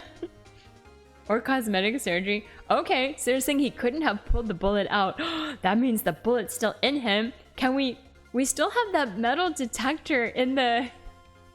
Oh my god, are we gonna use that? I think we are. Alright, you can't just pull bullets out of yourself. I mean, you can. Wait. What does that mean? That bullet has to be somewhere. But where? I think it's still in him, and I think we're gonna use the metal detector and prove it's gonna beep. Well, Mr. Wright, can you produce evidence to prove that I was shot? Yes. I mean, obviously we have to show evidence. If it's impossible to prove, then we lose the case.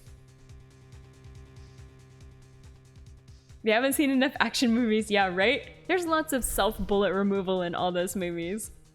To enter court buildings, you have to go through a metal detector. I mean, oh no, Quagmire. I can't do the giggity though. We have to show evidence because obviously, yeah, we can't pick the first one. So show evidence. Evidently, there's no metal detectors in this court. This is like, I mean, I don't know about this one, but we know at least in the previous Ace Attorney, they just like let people bring guns into the courtroom and all kinds of crazy stuff happened. So I feel like there's no security here. There are bailiffs, but I don't know what they do.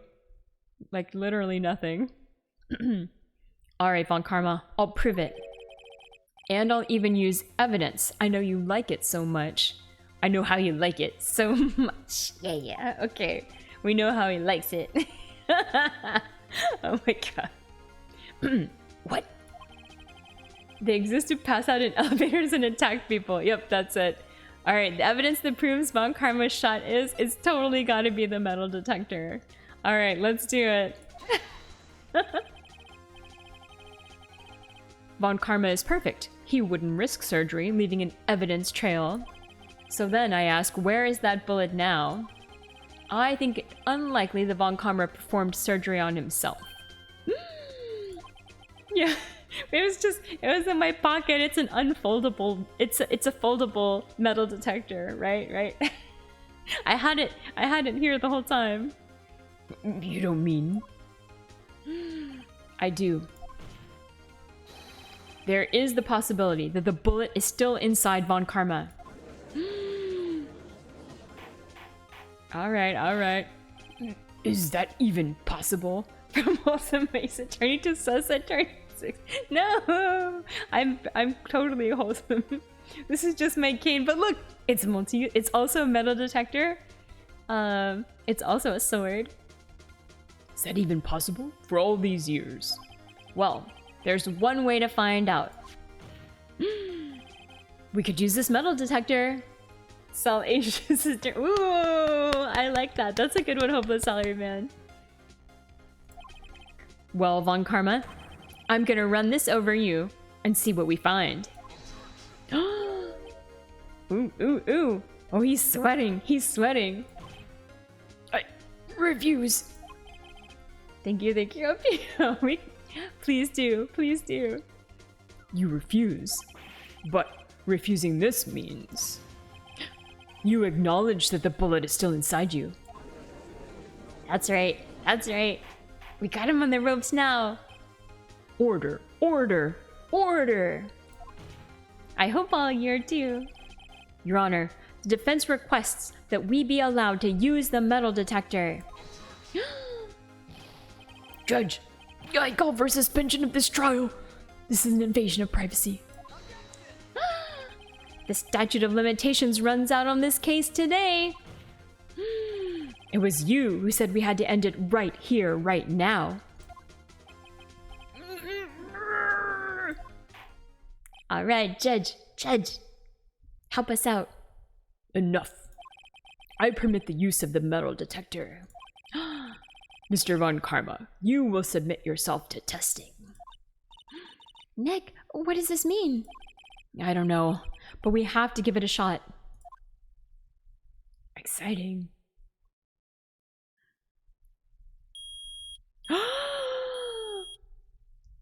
This is it.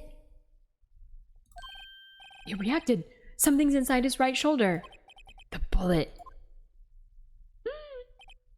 All right. Good sign. Mr. Von Karma. The bullet.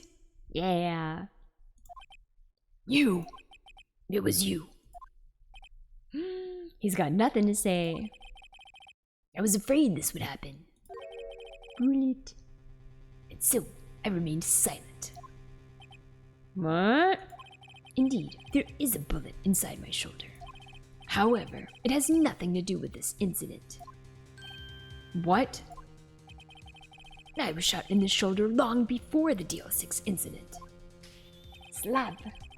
I claim that the bullet in my shoulder has no relation to DL6. Ooh. Yeah, why admit when it's a bullet? Yeah, he could have said it was like you know, maybe there was like a staple gun incident, or maybe he fell on a rake or something when he was a kid, or maybe it was like a fencing wound where the tip broke off, or it could have been anything. Yeah, nope. But Mr. Von Karma, can you prove that? Prove. Ooh, no. I have no obligation to prove anything. It is Mr. Wright who must prove something here, not I. Mr. Wright. Well, can you prove it? Can you prove that the bullet in Von Karma's shoulder was from DL6? Of course he can't. You don't have any of the DL6 evidence. We do have some of the DL6 evidence. That's because you took it out of the records room today. Yeah, maybe if we have... So we have the bullet that we put in our pocket, right? We have the pocket bullet. And then we can say, we can match the pocket bullet to the bullet in his shoulder. And then we gotta have like a really fast surgery, like right now in court, and then compare them. That'll work, right? But they were saying that we don't have any evidence from the DL6 case, and that is the one evidence that we do have, the one piece of evidence that we'd have. So I think that's got to be the key. And also we haven't used that evidence yet in this case, so it's got to be the I mean, there's a really fast surgery. We just use a knife right here, stick it in him. There you go. With no proof, you cannot convict me of any crime. So sorry, Mr. Wright. Yeah. Well, that's what I'm proposing here. It was two different... Oh! Was it two different guns, though? Because... No, I don't think it was two different guns, because in the court record, it wasn't two different guns, because the murder weapon was fired twice. So I think that he picked up the gun that had been dropped by Edgeworth, and then he used that gun to shoot, because we don't have the other bullet from the murder weapon, so it has to be the murder weapon's same weapon. It's not a different gun. I think it's the same gun. And we have the one bullet from Edgeworth's dad's heart. So we could say like we have this one, and then we could compare it in the future with your surgeried out bullet. So let's see. Yeah, Von Karma's having a heck of an interrogation. First stripped, then sliced open. Yeah, strip. Now strip your skin. Okay. No, I'm the one who's sorry, Mr. Von Karma. What? You were close. One day away from freedom. This is just a long con to force the court to pay for Karma's surgery. I mean, I think they will have to, right? But, you see, I have proof. What? Who would have thought you would dig your own grave trying to convict Edgeworth? No.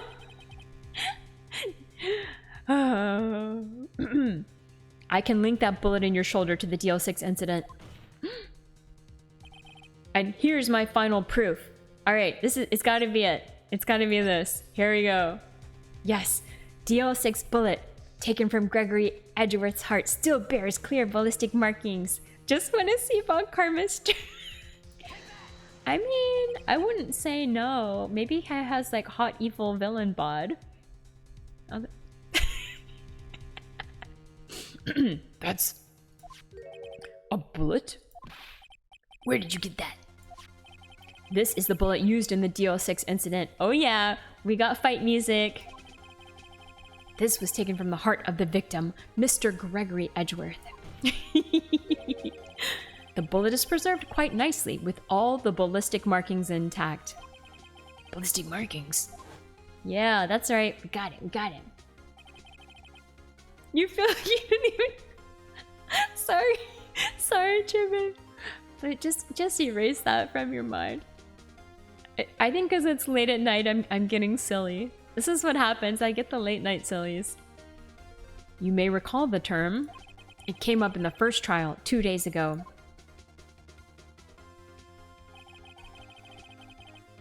I'm fully say-so streamer. This is true. I'm like 95% say-so, I would say. Ballistic markings are the fingerprints of a weapon. All bullets fired from a gun are marked with that weapon's unique pattern. By examining the markings, you can tell which weapon fired the bullet. It's quite accurate. This is true. This is true. Okay, we've got some legit science here. I'm happy. That was a lie. We have 2 bullets in our possession. One, the bullet removed from Gregory Edgeworth's heart. The other, Mr. Von Karma, is the bullet buried in your shoulder. We could analyze both bullets. Then, if the markings matched, we would know that both bullets had been fired from the same gun. You're not complaining, just taken aback a bit by the sudden revelation of just how sussy you really are. I'm not sassy at all, truly. In my heart of hearts, there's only sweetness and innocence. The very same pistol. In other words, the murder weapon that killed Gregory Edgeworth. This is what happens when it gets too late at night. Right. Oh no, he's sweating now, we got him. Mr. Von Karma, you will let us remove the bullet from your shoulder. Then we'll compare the ballistic markings to those on this bullet and solve this case once and for all. Well, Mr. Von Karma.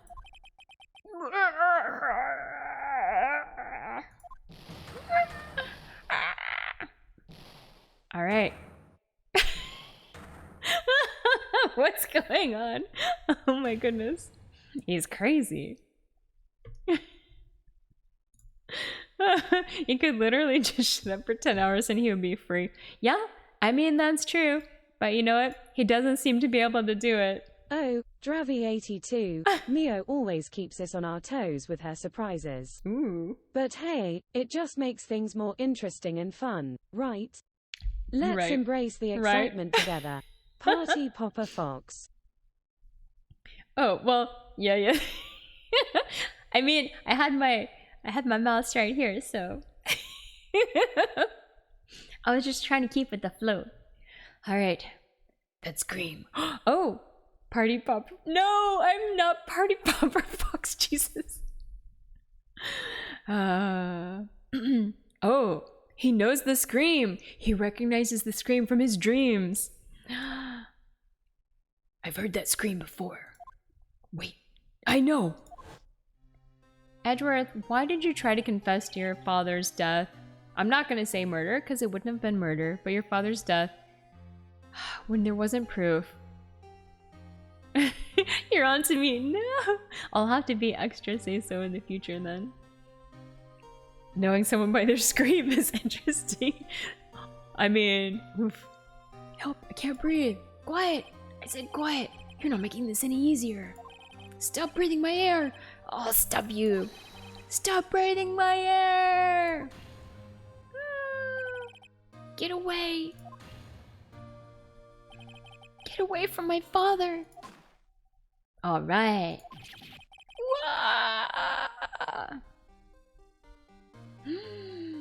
Oh, because that's when he shot Von Karma. Need a Trevay alarm when Trevay appears, just redeeming a plan alarms sounds a word. Oh, I think he said he likes it though, just was surprised. My daddy. Yeah, no, Edgeworth. He's gotta have the Batman backstory though. If one of your parents doesn't die, can you really be Batman? It's a scream that I heard in the elevator 15 years ago. Von Karma! It was you who screamed! Alright, let's go. Mr. Von Karma. Once his case is over, he's still our ultimate. I don't know. I think then we're gonna be BFFs, right?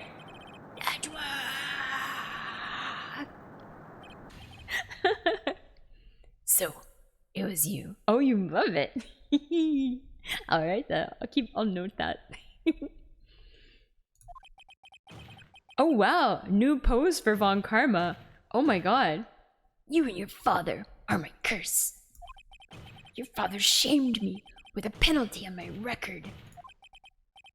And you left a scar on my shoulder that would never fade. Dude, I'm a little concerned he's not gonna make it to. Oh my, holy crap. He's not good. Sir, this is a Wendy's. Yeah, that was a bit much. 15 years earlier. Chief Prosecutor, I'm sorry. Von Karma, it's not like you to make this kind of error. I never would have thought that Edgeworth would be the one to catch you. I was careless. I'm sorry. I'm sorry, but you'll have to be penalized. I've covered for you in the past, but not this time. Edgeworth. It was a shock like none I'd ever known. Please, not the penalization. Me? Penalized? It took hours for me to regain my composure. Suddenly, I found myself in the darkness. I was in the court records room. I must have wandered in there without thinking where I was going. The room was pitch black.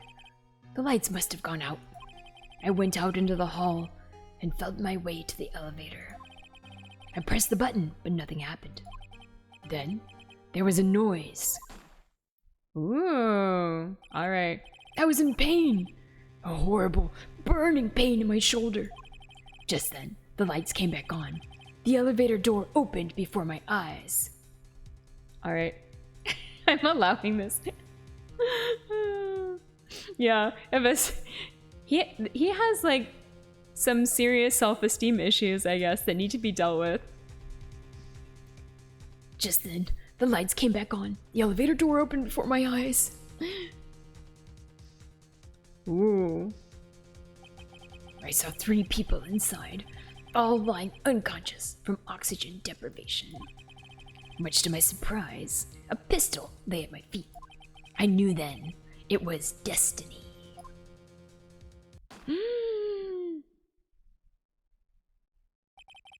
In his last moments, Gregory Edgeworth was still unconscious. He died never knowing who had shot him.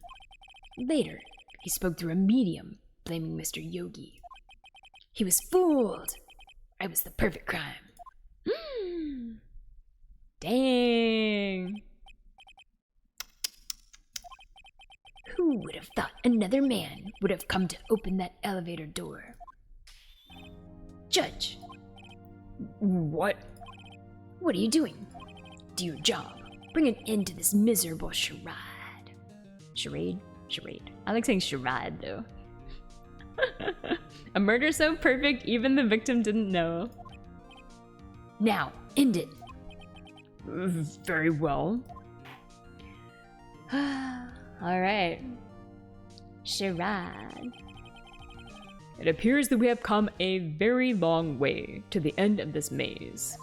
Isn't that just. Yeah, it's totally an assassination. 15 years later, Mr. Miles Edgeworth, Yes, Your Honor. you were innocent. You are innocent. Thank you, sir. As you said, it was all a nightmare. The way I like saying it is that how you're supposed to say it. Thank you. Yes, Your Honor. Alright. This court finds the defendant, Mr. Miles Edgeworth. Not guilty again. For like the 3rd time in a row. Yay! Yay! No, not guilty. That is all. This court is adjourned. All right. So I'm guessing that like So Von Karma just goes straight to jail now, I hope. December 28th, 5:38 p.m. District Court, Defendant Lobby number 2. Nick, we did it! Did you see his face? Von Karma looked even paler than usual. Yeah, he admitted to murder in the courtroom, so hopefully there's nothing more to do there. He's pretending to be all cool, but inside you crushed him, Nick! Crushed! I gotta say, I'm impressed. It was pretty close, though. I was sure we'd had it. I know. I was on the verge of tears the whole time myself. But now it's all just a good memory. I mean, there are some bad memories in there. Like, when we had to, like, lie to Yanni Yogi and tell him we were gonna take over the pasta shop. With the display. Yeah, maybe. I was a little worried that he was gonna just, like, crush his own skull in. Oh, Edgeworth, do you love us now? So, it's finally over, Edgeworth. Right. Yeah? I'm not sure how to say this. I know. Try. Thank you. I have to allow so many auto-modded items from you. But I allow this one, it's fine. I know, it's okay. I approve ones that are okay, so it's okay. I know. Try thank you. Yeah, try thanking us, Edgeworth. We got you off of the murder charge 3 times in a row, even though you tried to literally confess to it. My god, this man. Such a hassle. And yes, kiss and make up. I see. Dot, dot, dot. Thank you, Wright. Was it that hard? You're welcome.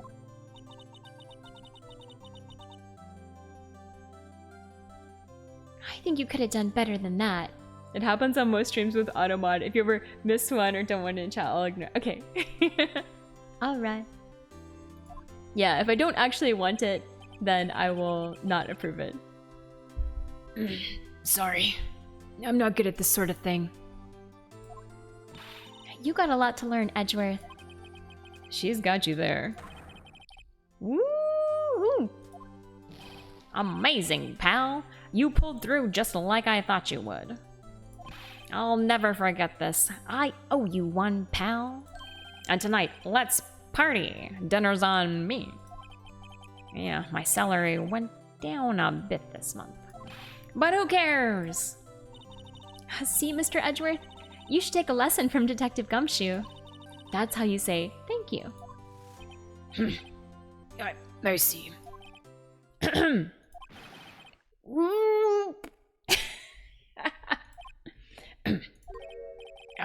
I feel foolish. Don't worry. Take it a little at a time. You'll get used to it. Yeah, it's been 15 years since I've seen Edgeworth this unguarded. Hi, y'all. Oh my god, it's Lotta. Hello, Lotta. Hey, you know what? I think it was about as painful for him, or as about as, I don't know. I would say they were probably about equivalent for Edgeworth. Lotta. It's a lot of taken. Yeah. Y'all were great in there. Thank you. Yo, Edgeworth. Congrats. Thank you all very much. I knew you were innocent from the start, of course. Just look at you. You wouldn't stick your hand in the cookie jar even if no one was there. You were the witness on the first day of the trial, weren't you? Yeah, she was a witness against him, right? Yeah, well, let bygones be bygones, eh? Yeah, this is the Southern Belle style. Speaking of which, what are you doing now, Lotta? Who, me? Oh, I went back to college. I gave up trying to be an investigative photographer pretty quick. Really? Well, that's too bad. Almost as good, really, as Irish Meal. Alright. Huh? Isn't that the hot dog guy from the park? Huh? It's over, Nick. My life is over. Why the sad face, Larry? What happened now? Oh, Nick, I'm not long for this world. You don't look sick.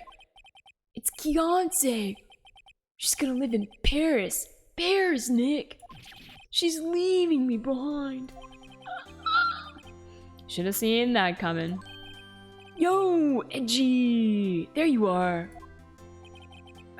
Yes, here I am. He's such a derp, yeah. Congrats, Edgy. Here, a little gift for me. A celebration. Celebration. That's unusual for you. Harry Butts. You come along tonight too. My treat, pal. Huh? Thanks. Looking forward to it. Yo, Nick. That's the suit that questioned me. When he says treat, that's not police talk for prison food, right? Right? I think you'll be fine, Larry. Right. Yeah? What's up? That envelope that Larry gave me. It's got money in it. Well, yeah. That's not that strange. People give money away to celebrate sometimes. It's $38, right? Huh.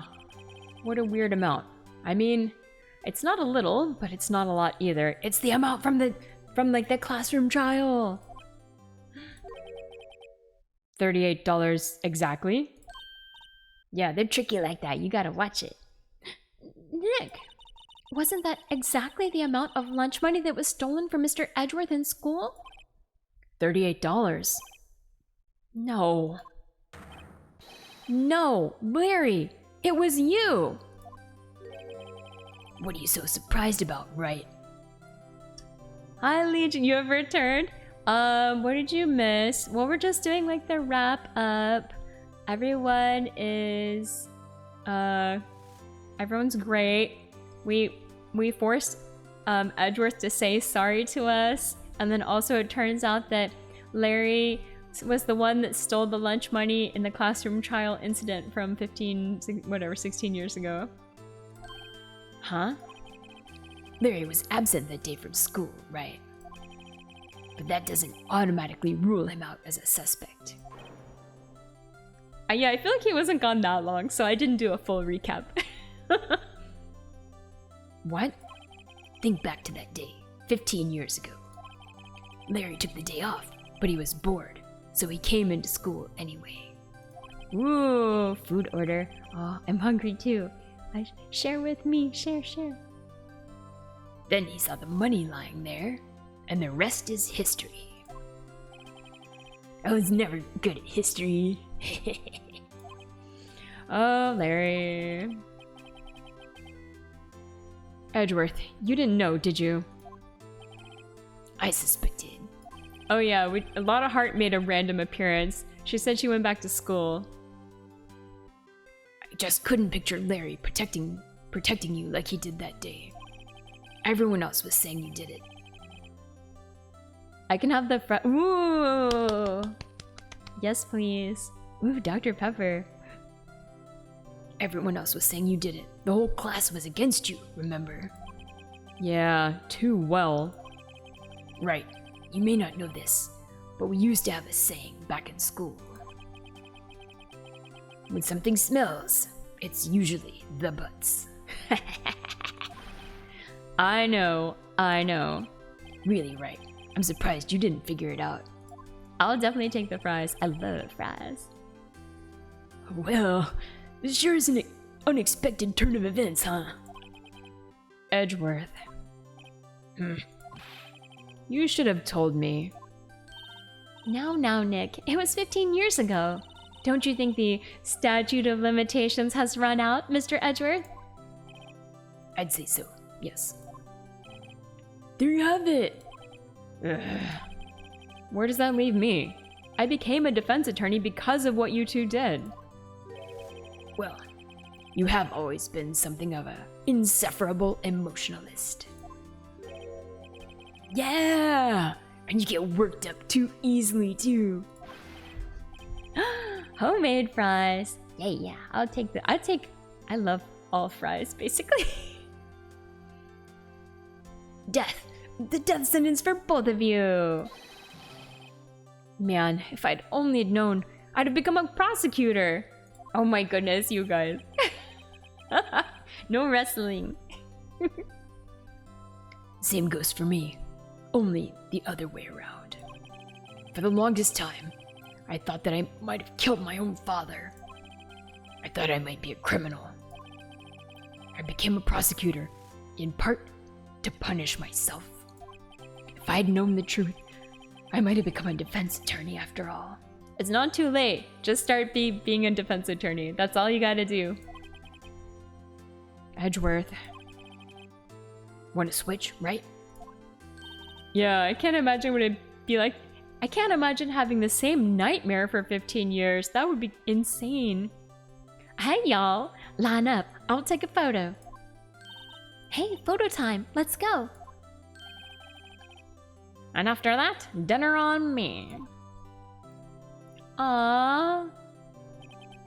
Detective Gumshoe took us out on the town that night. Coffee refill, alright. We celebrated Edgeworth's newfound freedom, even though Edgeworth himself was still in detention. Wait, what? Why?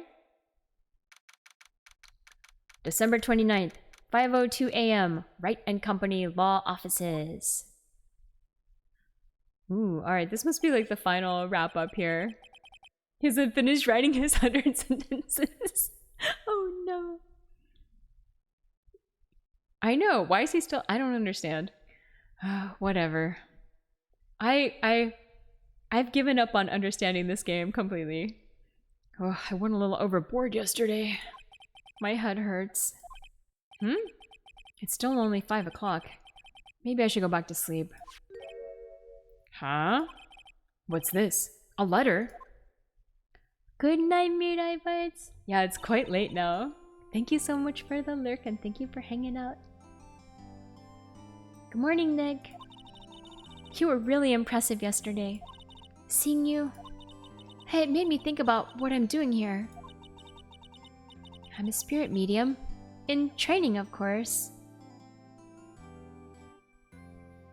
You were like late 11 a.m.? Ha ha ha. No, it is 2:30 a.m. here, and I do have to work tomorrow. But I wanted to finish the case, so I kept going. Normally I try to be in bed by 2, but it'll be 3 this time. It's fine. I wanted to help Mr. Edgeworth too. It's okay. I don't have to get up until 10 a.m., so it's fine. I wanted to help you, but I couldn't. I was useless. It was more like 1,000 times, and you did complete it? Dang! Oh, you had to do it while you were still drunk. Oh my god. So, I've decided to go back to my training. I'll become a full-fledged spirit medium, for starters. I couldn't say it to your face, so I left this letter. Goodbye, Nick. Wait, she's leaving. Don't leave us. You've actually been kind of helpful. What if we need another person to talk to a parrot? Goodbye. What time is it? The first trains for the mountains have already left. To the station. You take that over an angry demon. Yeah, I mean, it's fair. All right. I guess I'm too late. Hey, Nick. Maya.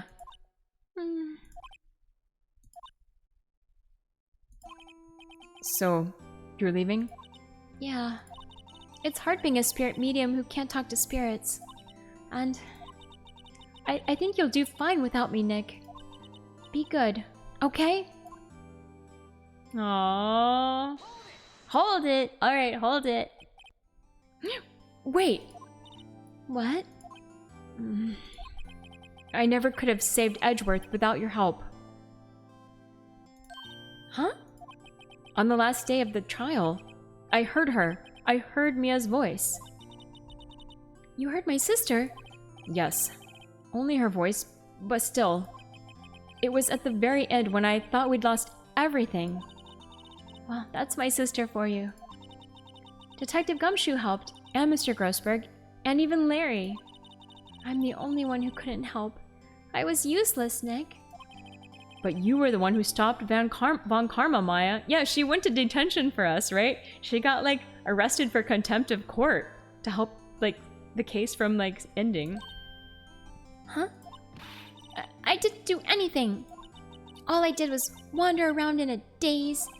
Sorry, but I have evidence that you helped. Evidence? Show Maya some evidence to cheer her up. Wait, alright, wait, what should we show her? I don't know. How about Polly the parrot? Show her the badge. Is there anything else we have? Oh, that's true. That's true. She's the one that had this bag, right? She stole this from Bon Karma. Okay, this is it. Take that. A bullet? Bon Karma was convinced he'd taken all of the evidence pertaining to DL6. Alright, Gervais. Yeah, I'm hoping we're ending soon, but we'll see. Have a good rest of your day. But you were the one who rescued the last piece of evidence we needed.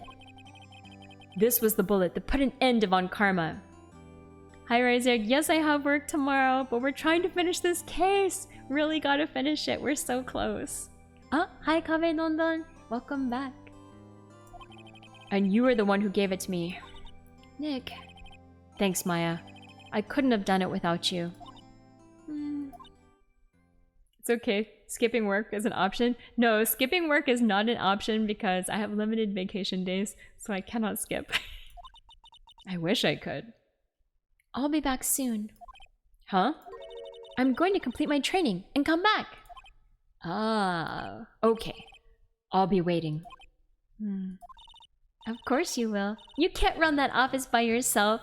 You're hopeless. You're back, but you're actually covered in disguise. Yeah. Could if you're daring enough. No, I am definitely not that daring. I gotta work. I don't know about that. Hi, back. Uh-oh, train's leaving. So, this is it. See you soon, Maya. Alright, so she'll come back. She'll come back to us and help us again, I hope.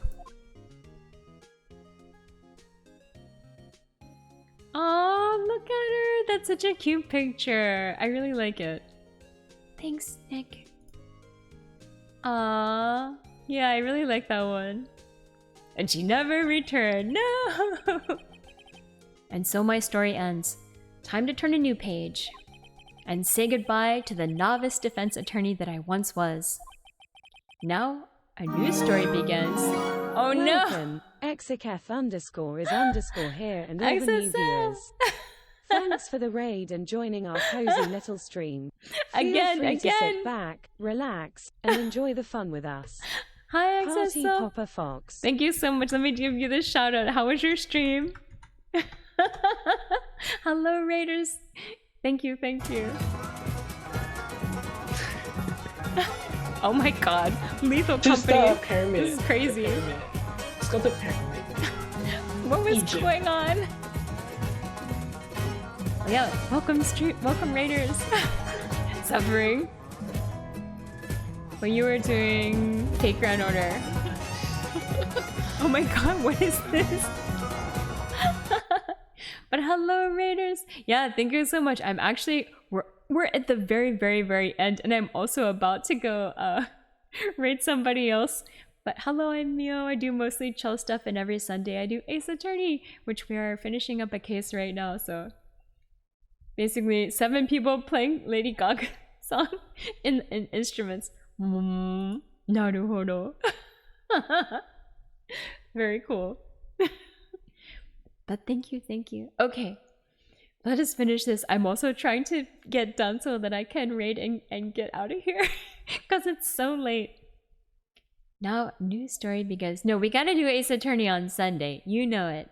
Ace Attorney without fail on Sundays. With the same old crazy cast of characters. Get done and play Stardew?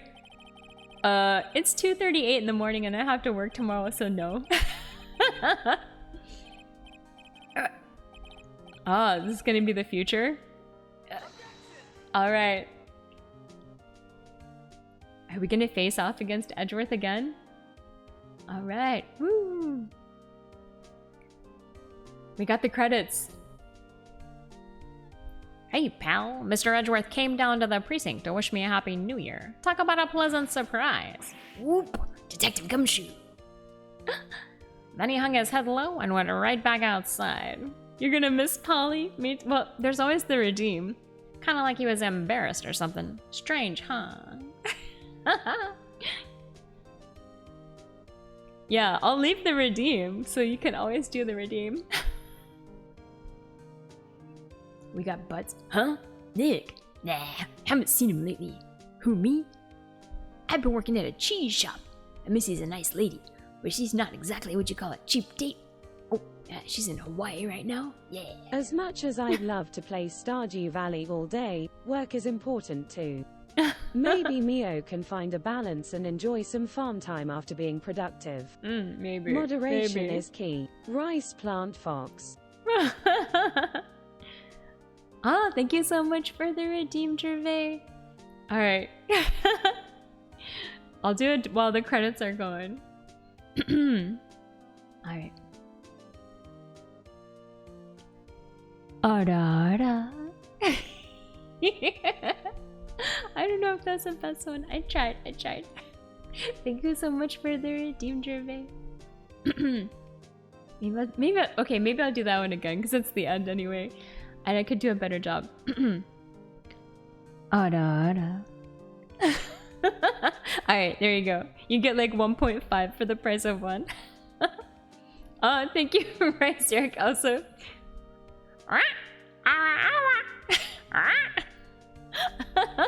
Thank you for the redeem, both of you. Yeah. Maybe one wasn't as good, so I felt like I should do it again. Alright. The parrot one is so funny. Oh man. Old bag.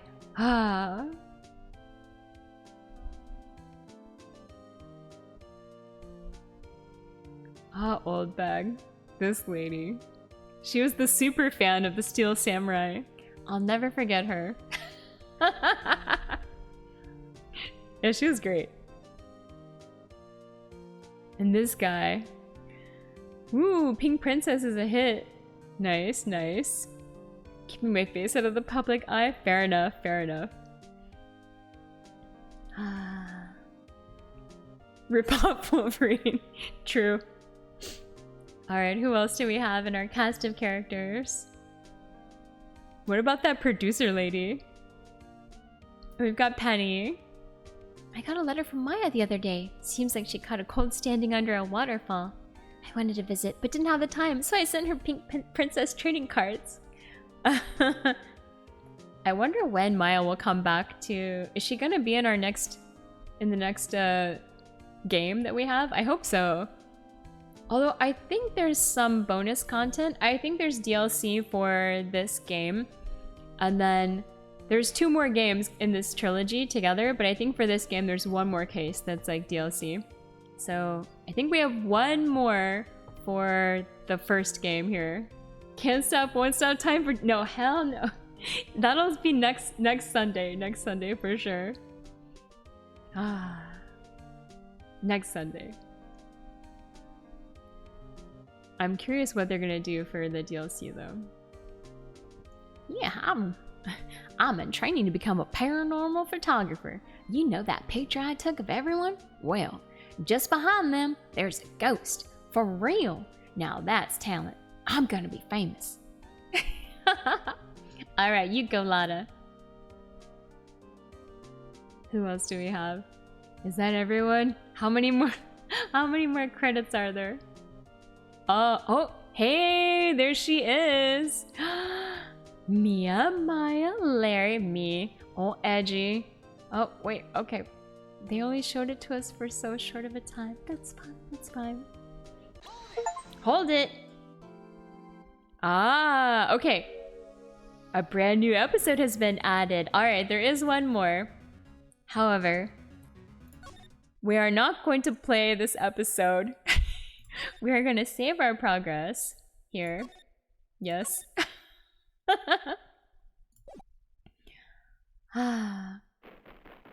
Alright. Uh-oh. Hold up, hold up. I want to stop this. Ooh. Oh no. You really need to sleep, hoping reverse psychology will work. Oh no, what is this drama? Okay. I want to stop. I should have like, I don't know what I should have done. This is a cliffhanger for sure. What was that? Oh my goodness. Mia's got, yeah, she's definitely like hot secretary style. I love it. I know, game will not release me. Okay, here we go. It's been 2 months since Maya left the office, and we're going to save here. This is fine. And then we're going to... Can we just... Title screen. There we go. There we go. Title screen. Oh, we did it. Oh, thank God. Okay. Success. We completed this game. I'm so happy. Ah, all right. Great success. We did it. Woo. Congrats on saving my boyfriend 3 times. Yeah, thank you so much. All right. Let me see. Oh, who to raid? There's not that many people on anymore because everybody's been Ooh, you know what we should do? Okay, I know what we're gonna do. We're going to raid one of the we're gonna raid one of the developers of Sparky, the Pog TTS developers. We're gonna raid them, okay? They're doing Magic the Gathering, deck sleeving and just chilling, so we're gonna go there. Why not? Okay. Yeah, they're pretty cool and they helped me out a lot when I was having some bug issues. So yeah, I've never seen their stream before, so I have no idea. But they just started somewhat recently, like 45 minutes in. So say hi. And see you guys later. I'll be back for sure on Wednesday for Stardew Valley. No promises before then. But we'll see what Stardew says. I have a friend visiting as well, so probably no stream before Wednesday. But yeah, thank you guys so much, and I'll see you later. Okay, bye.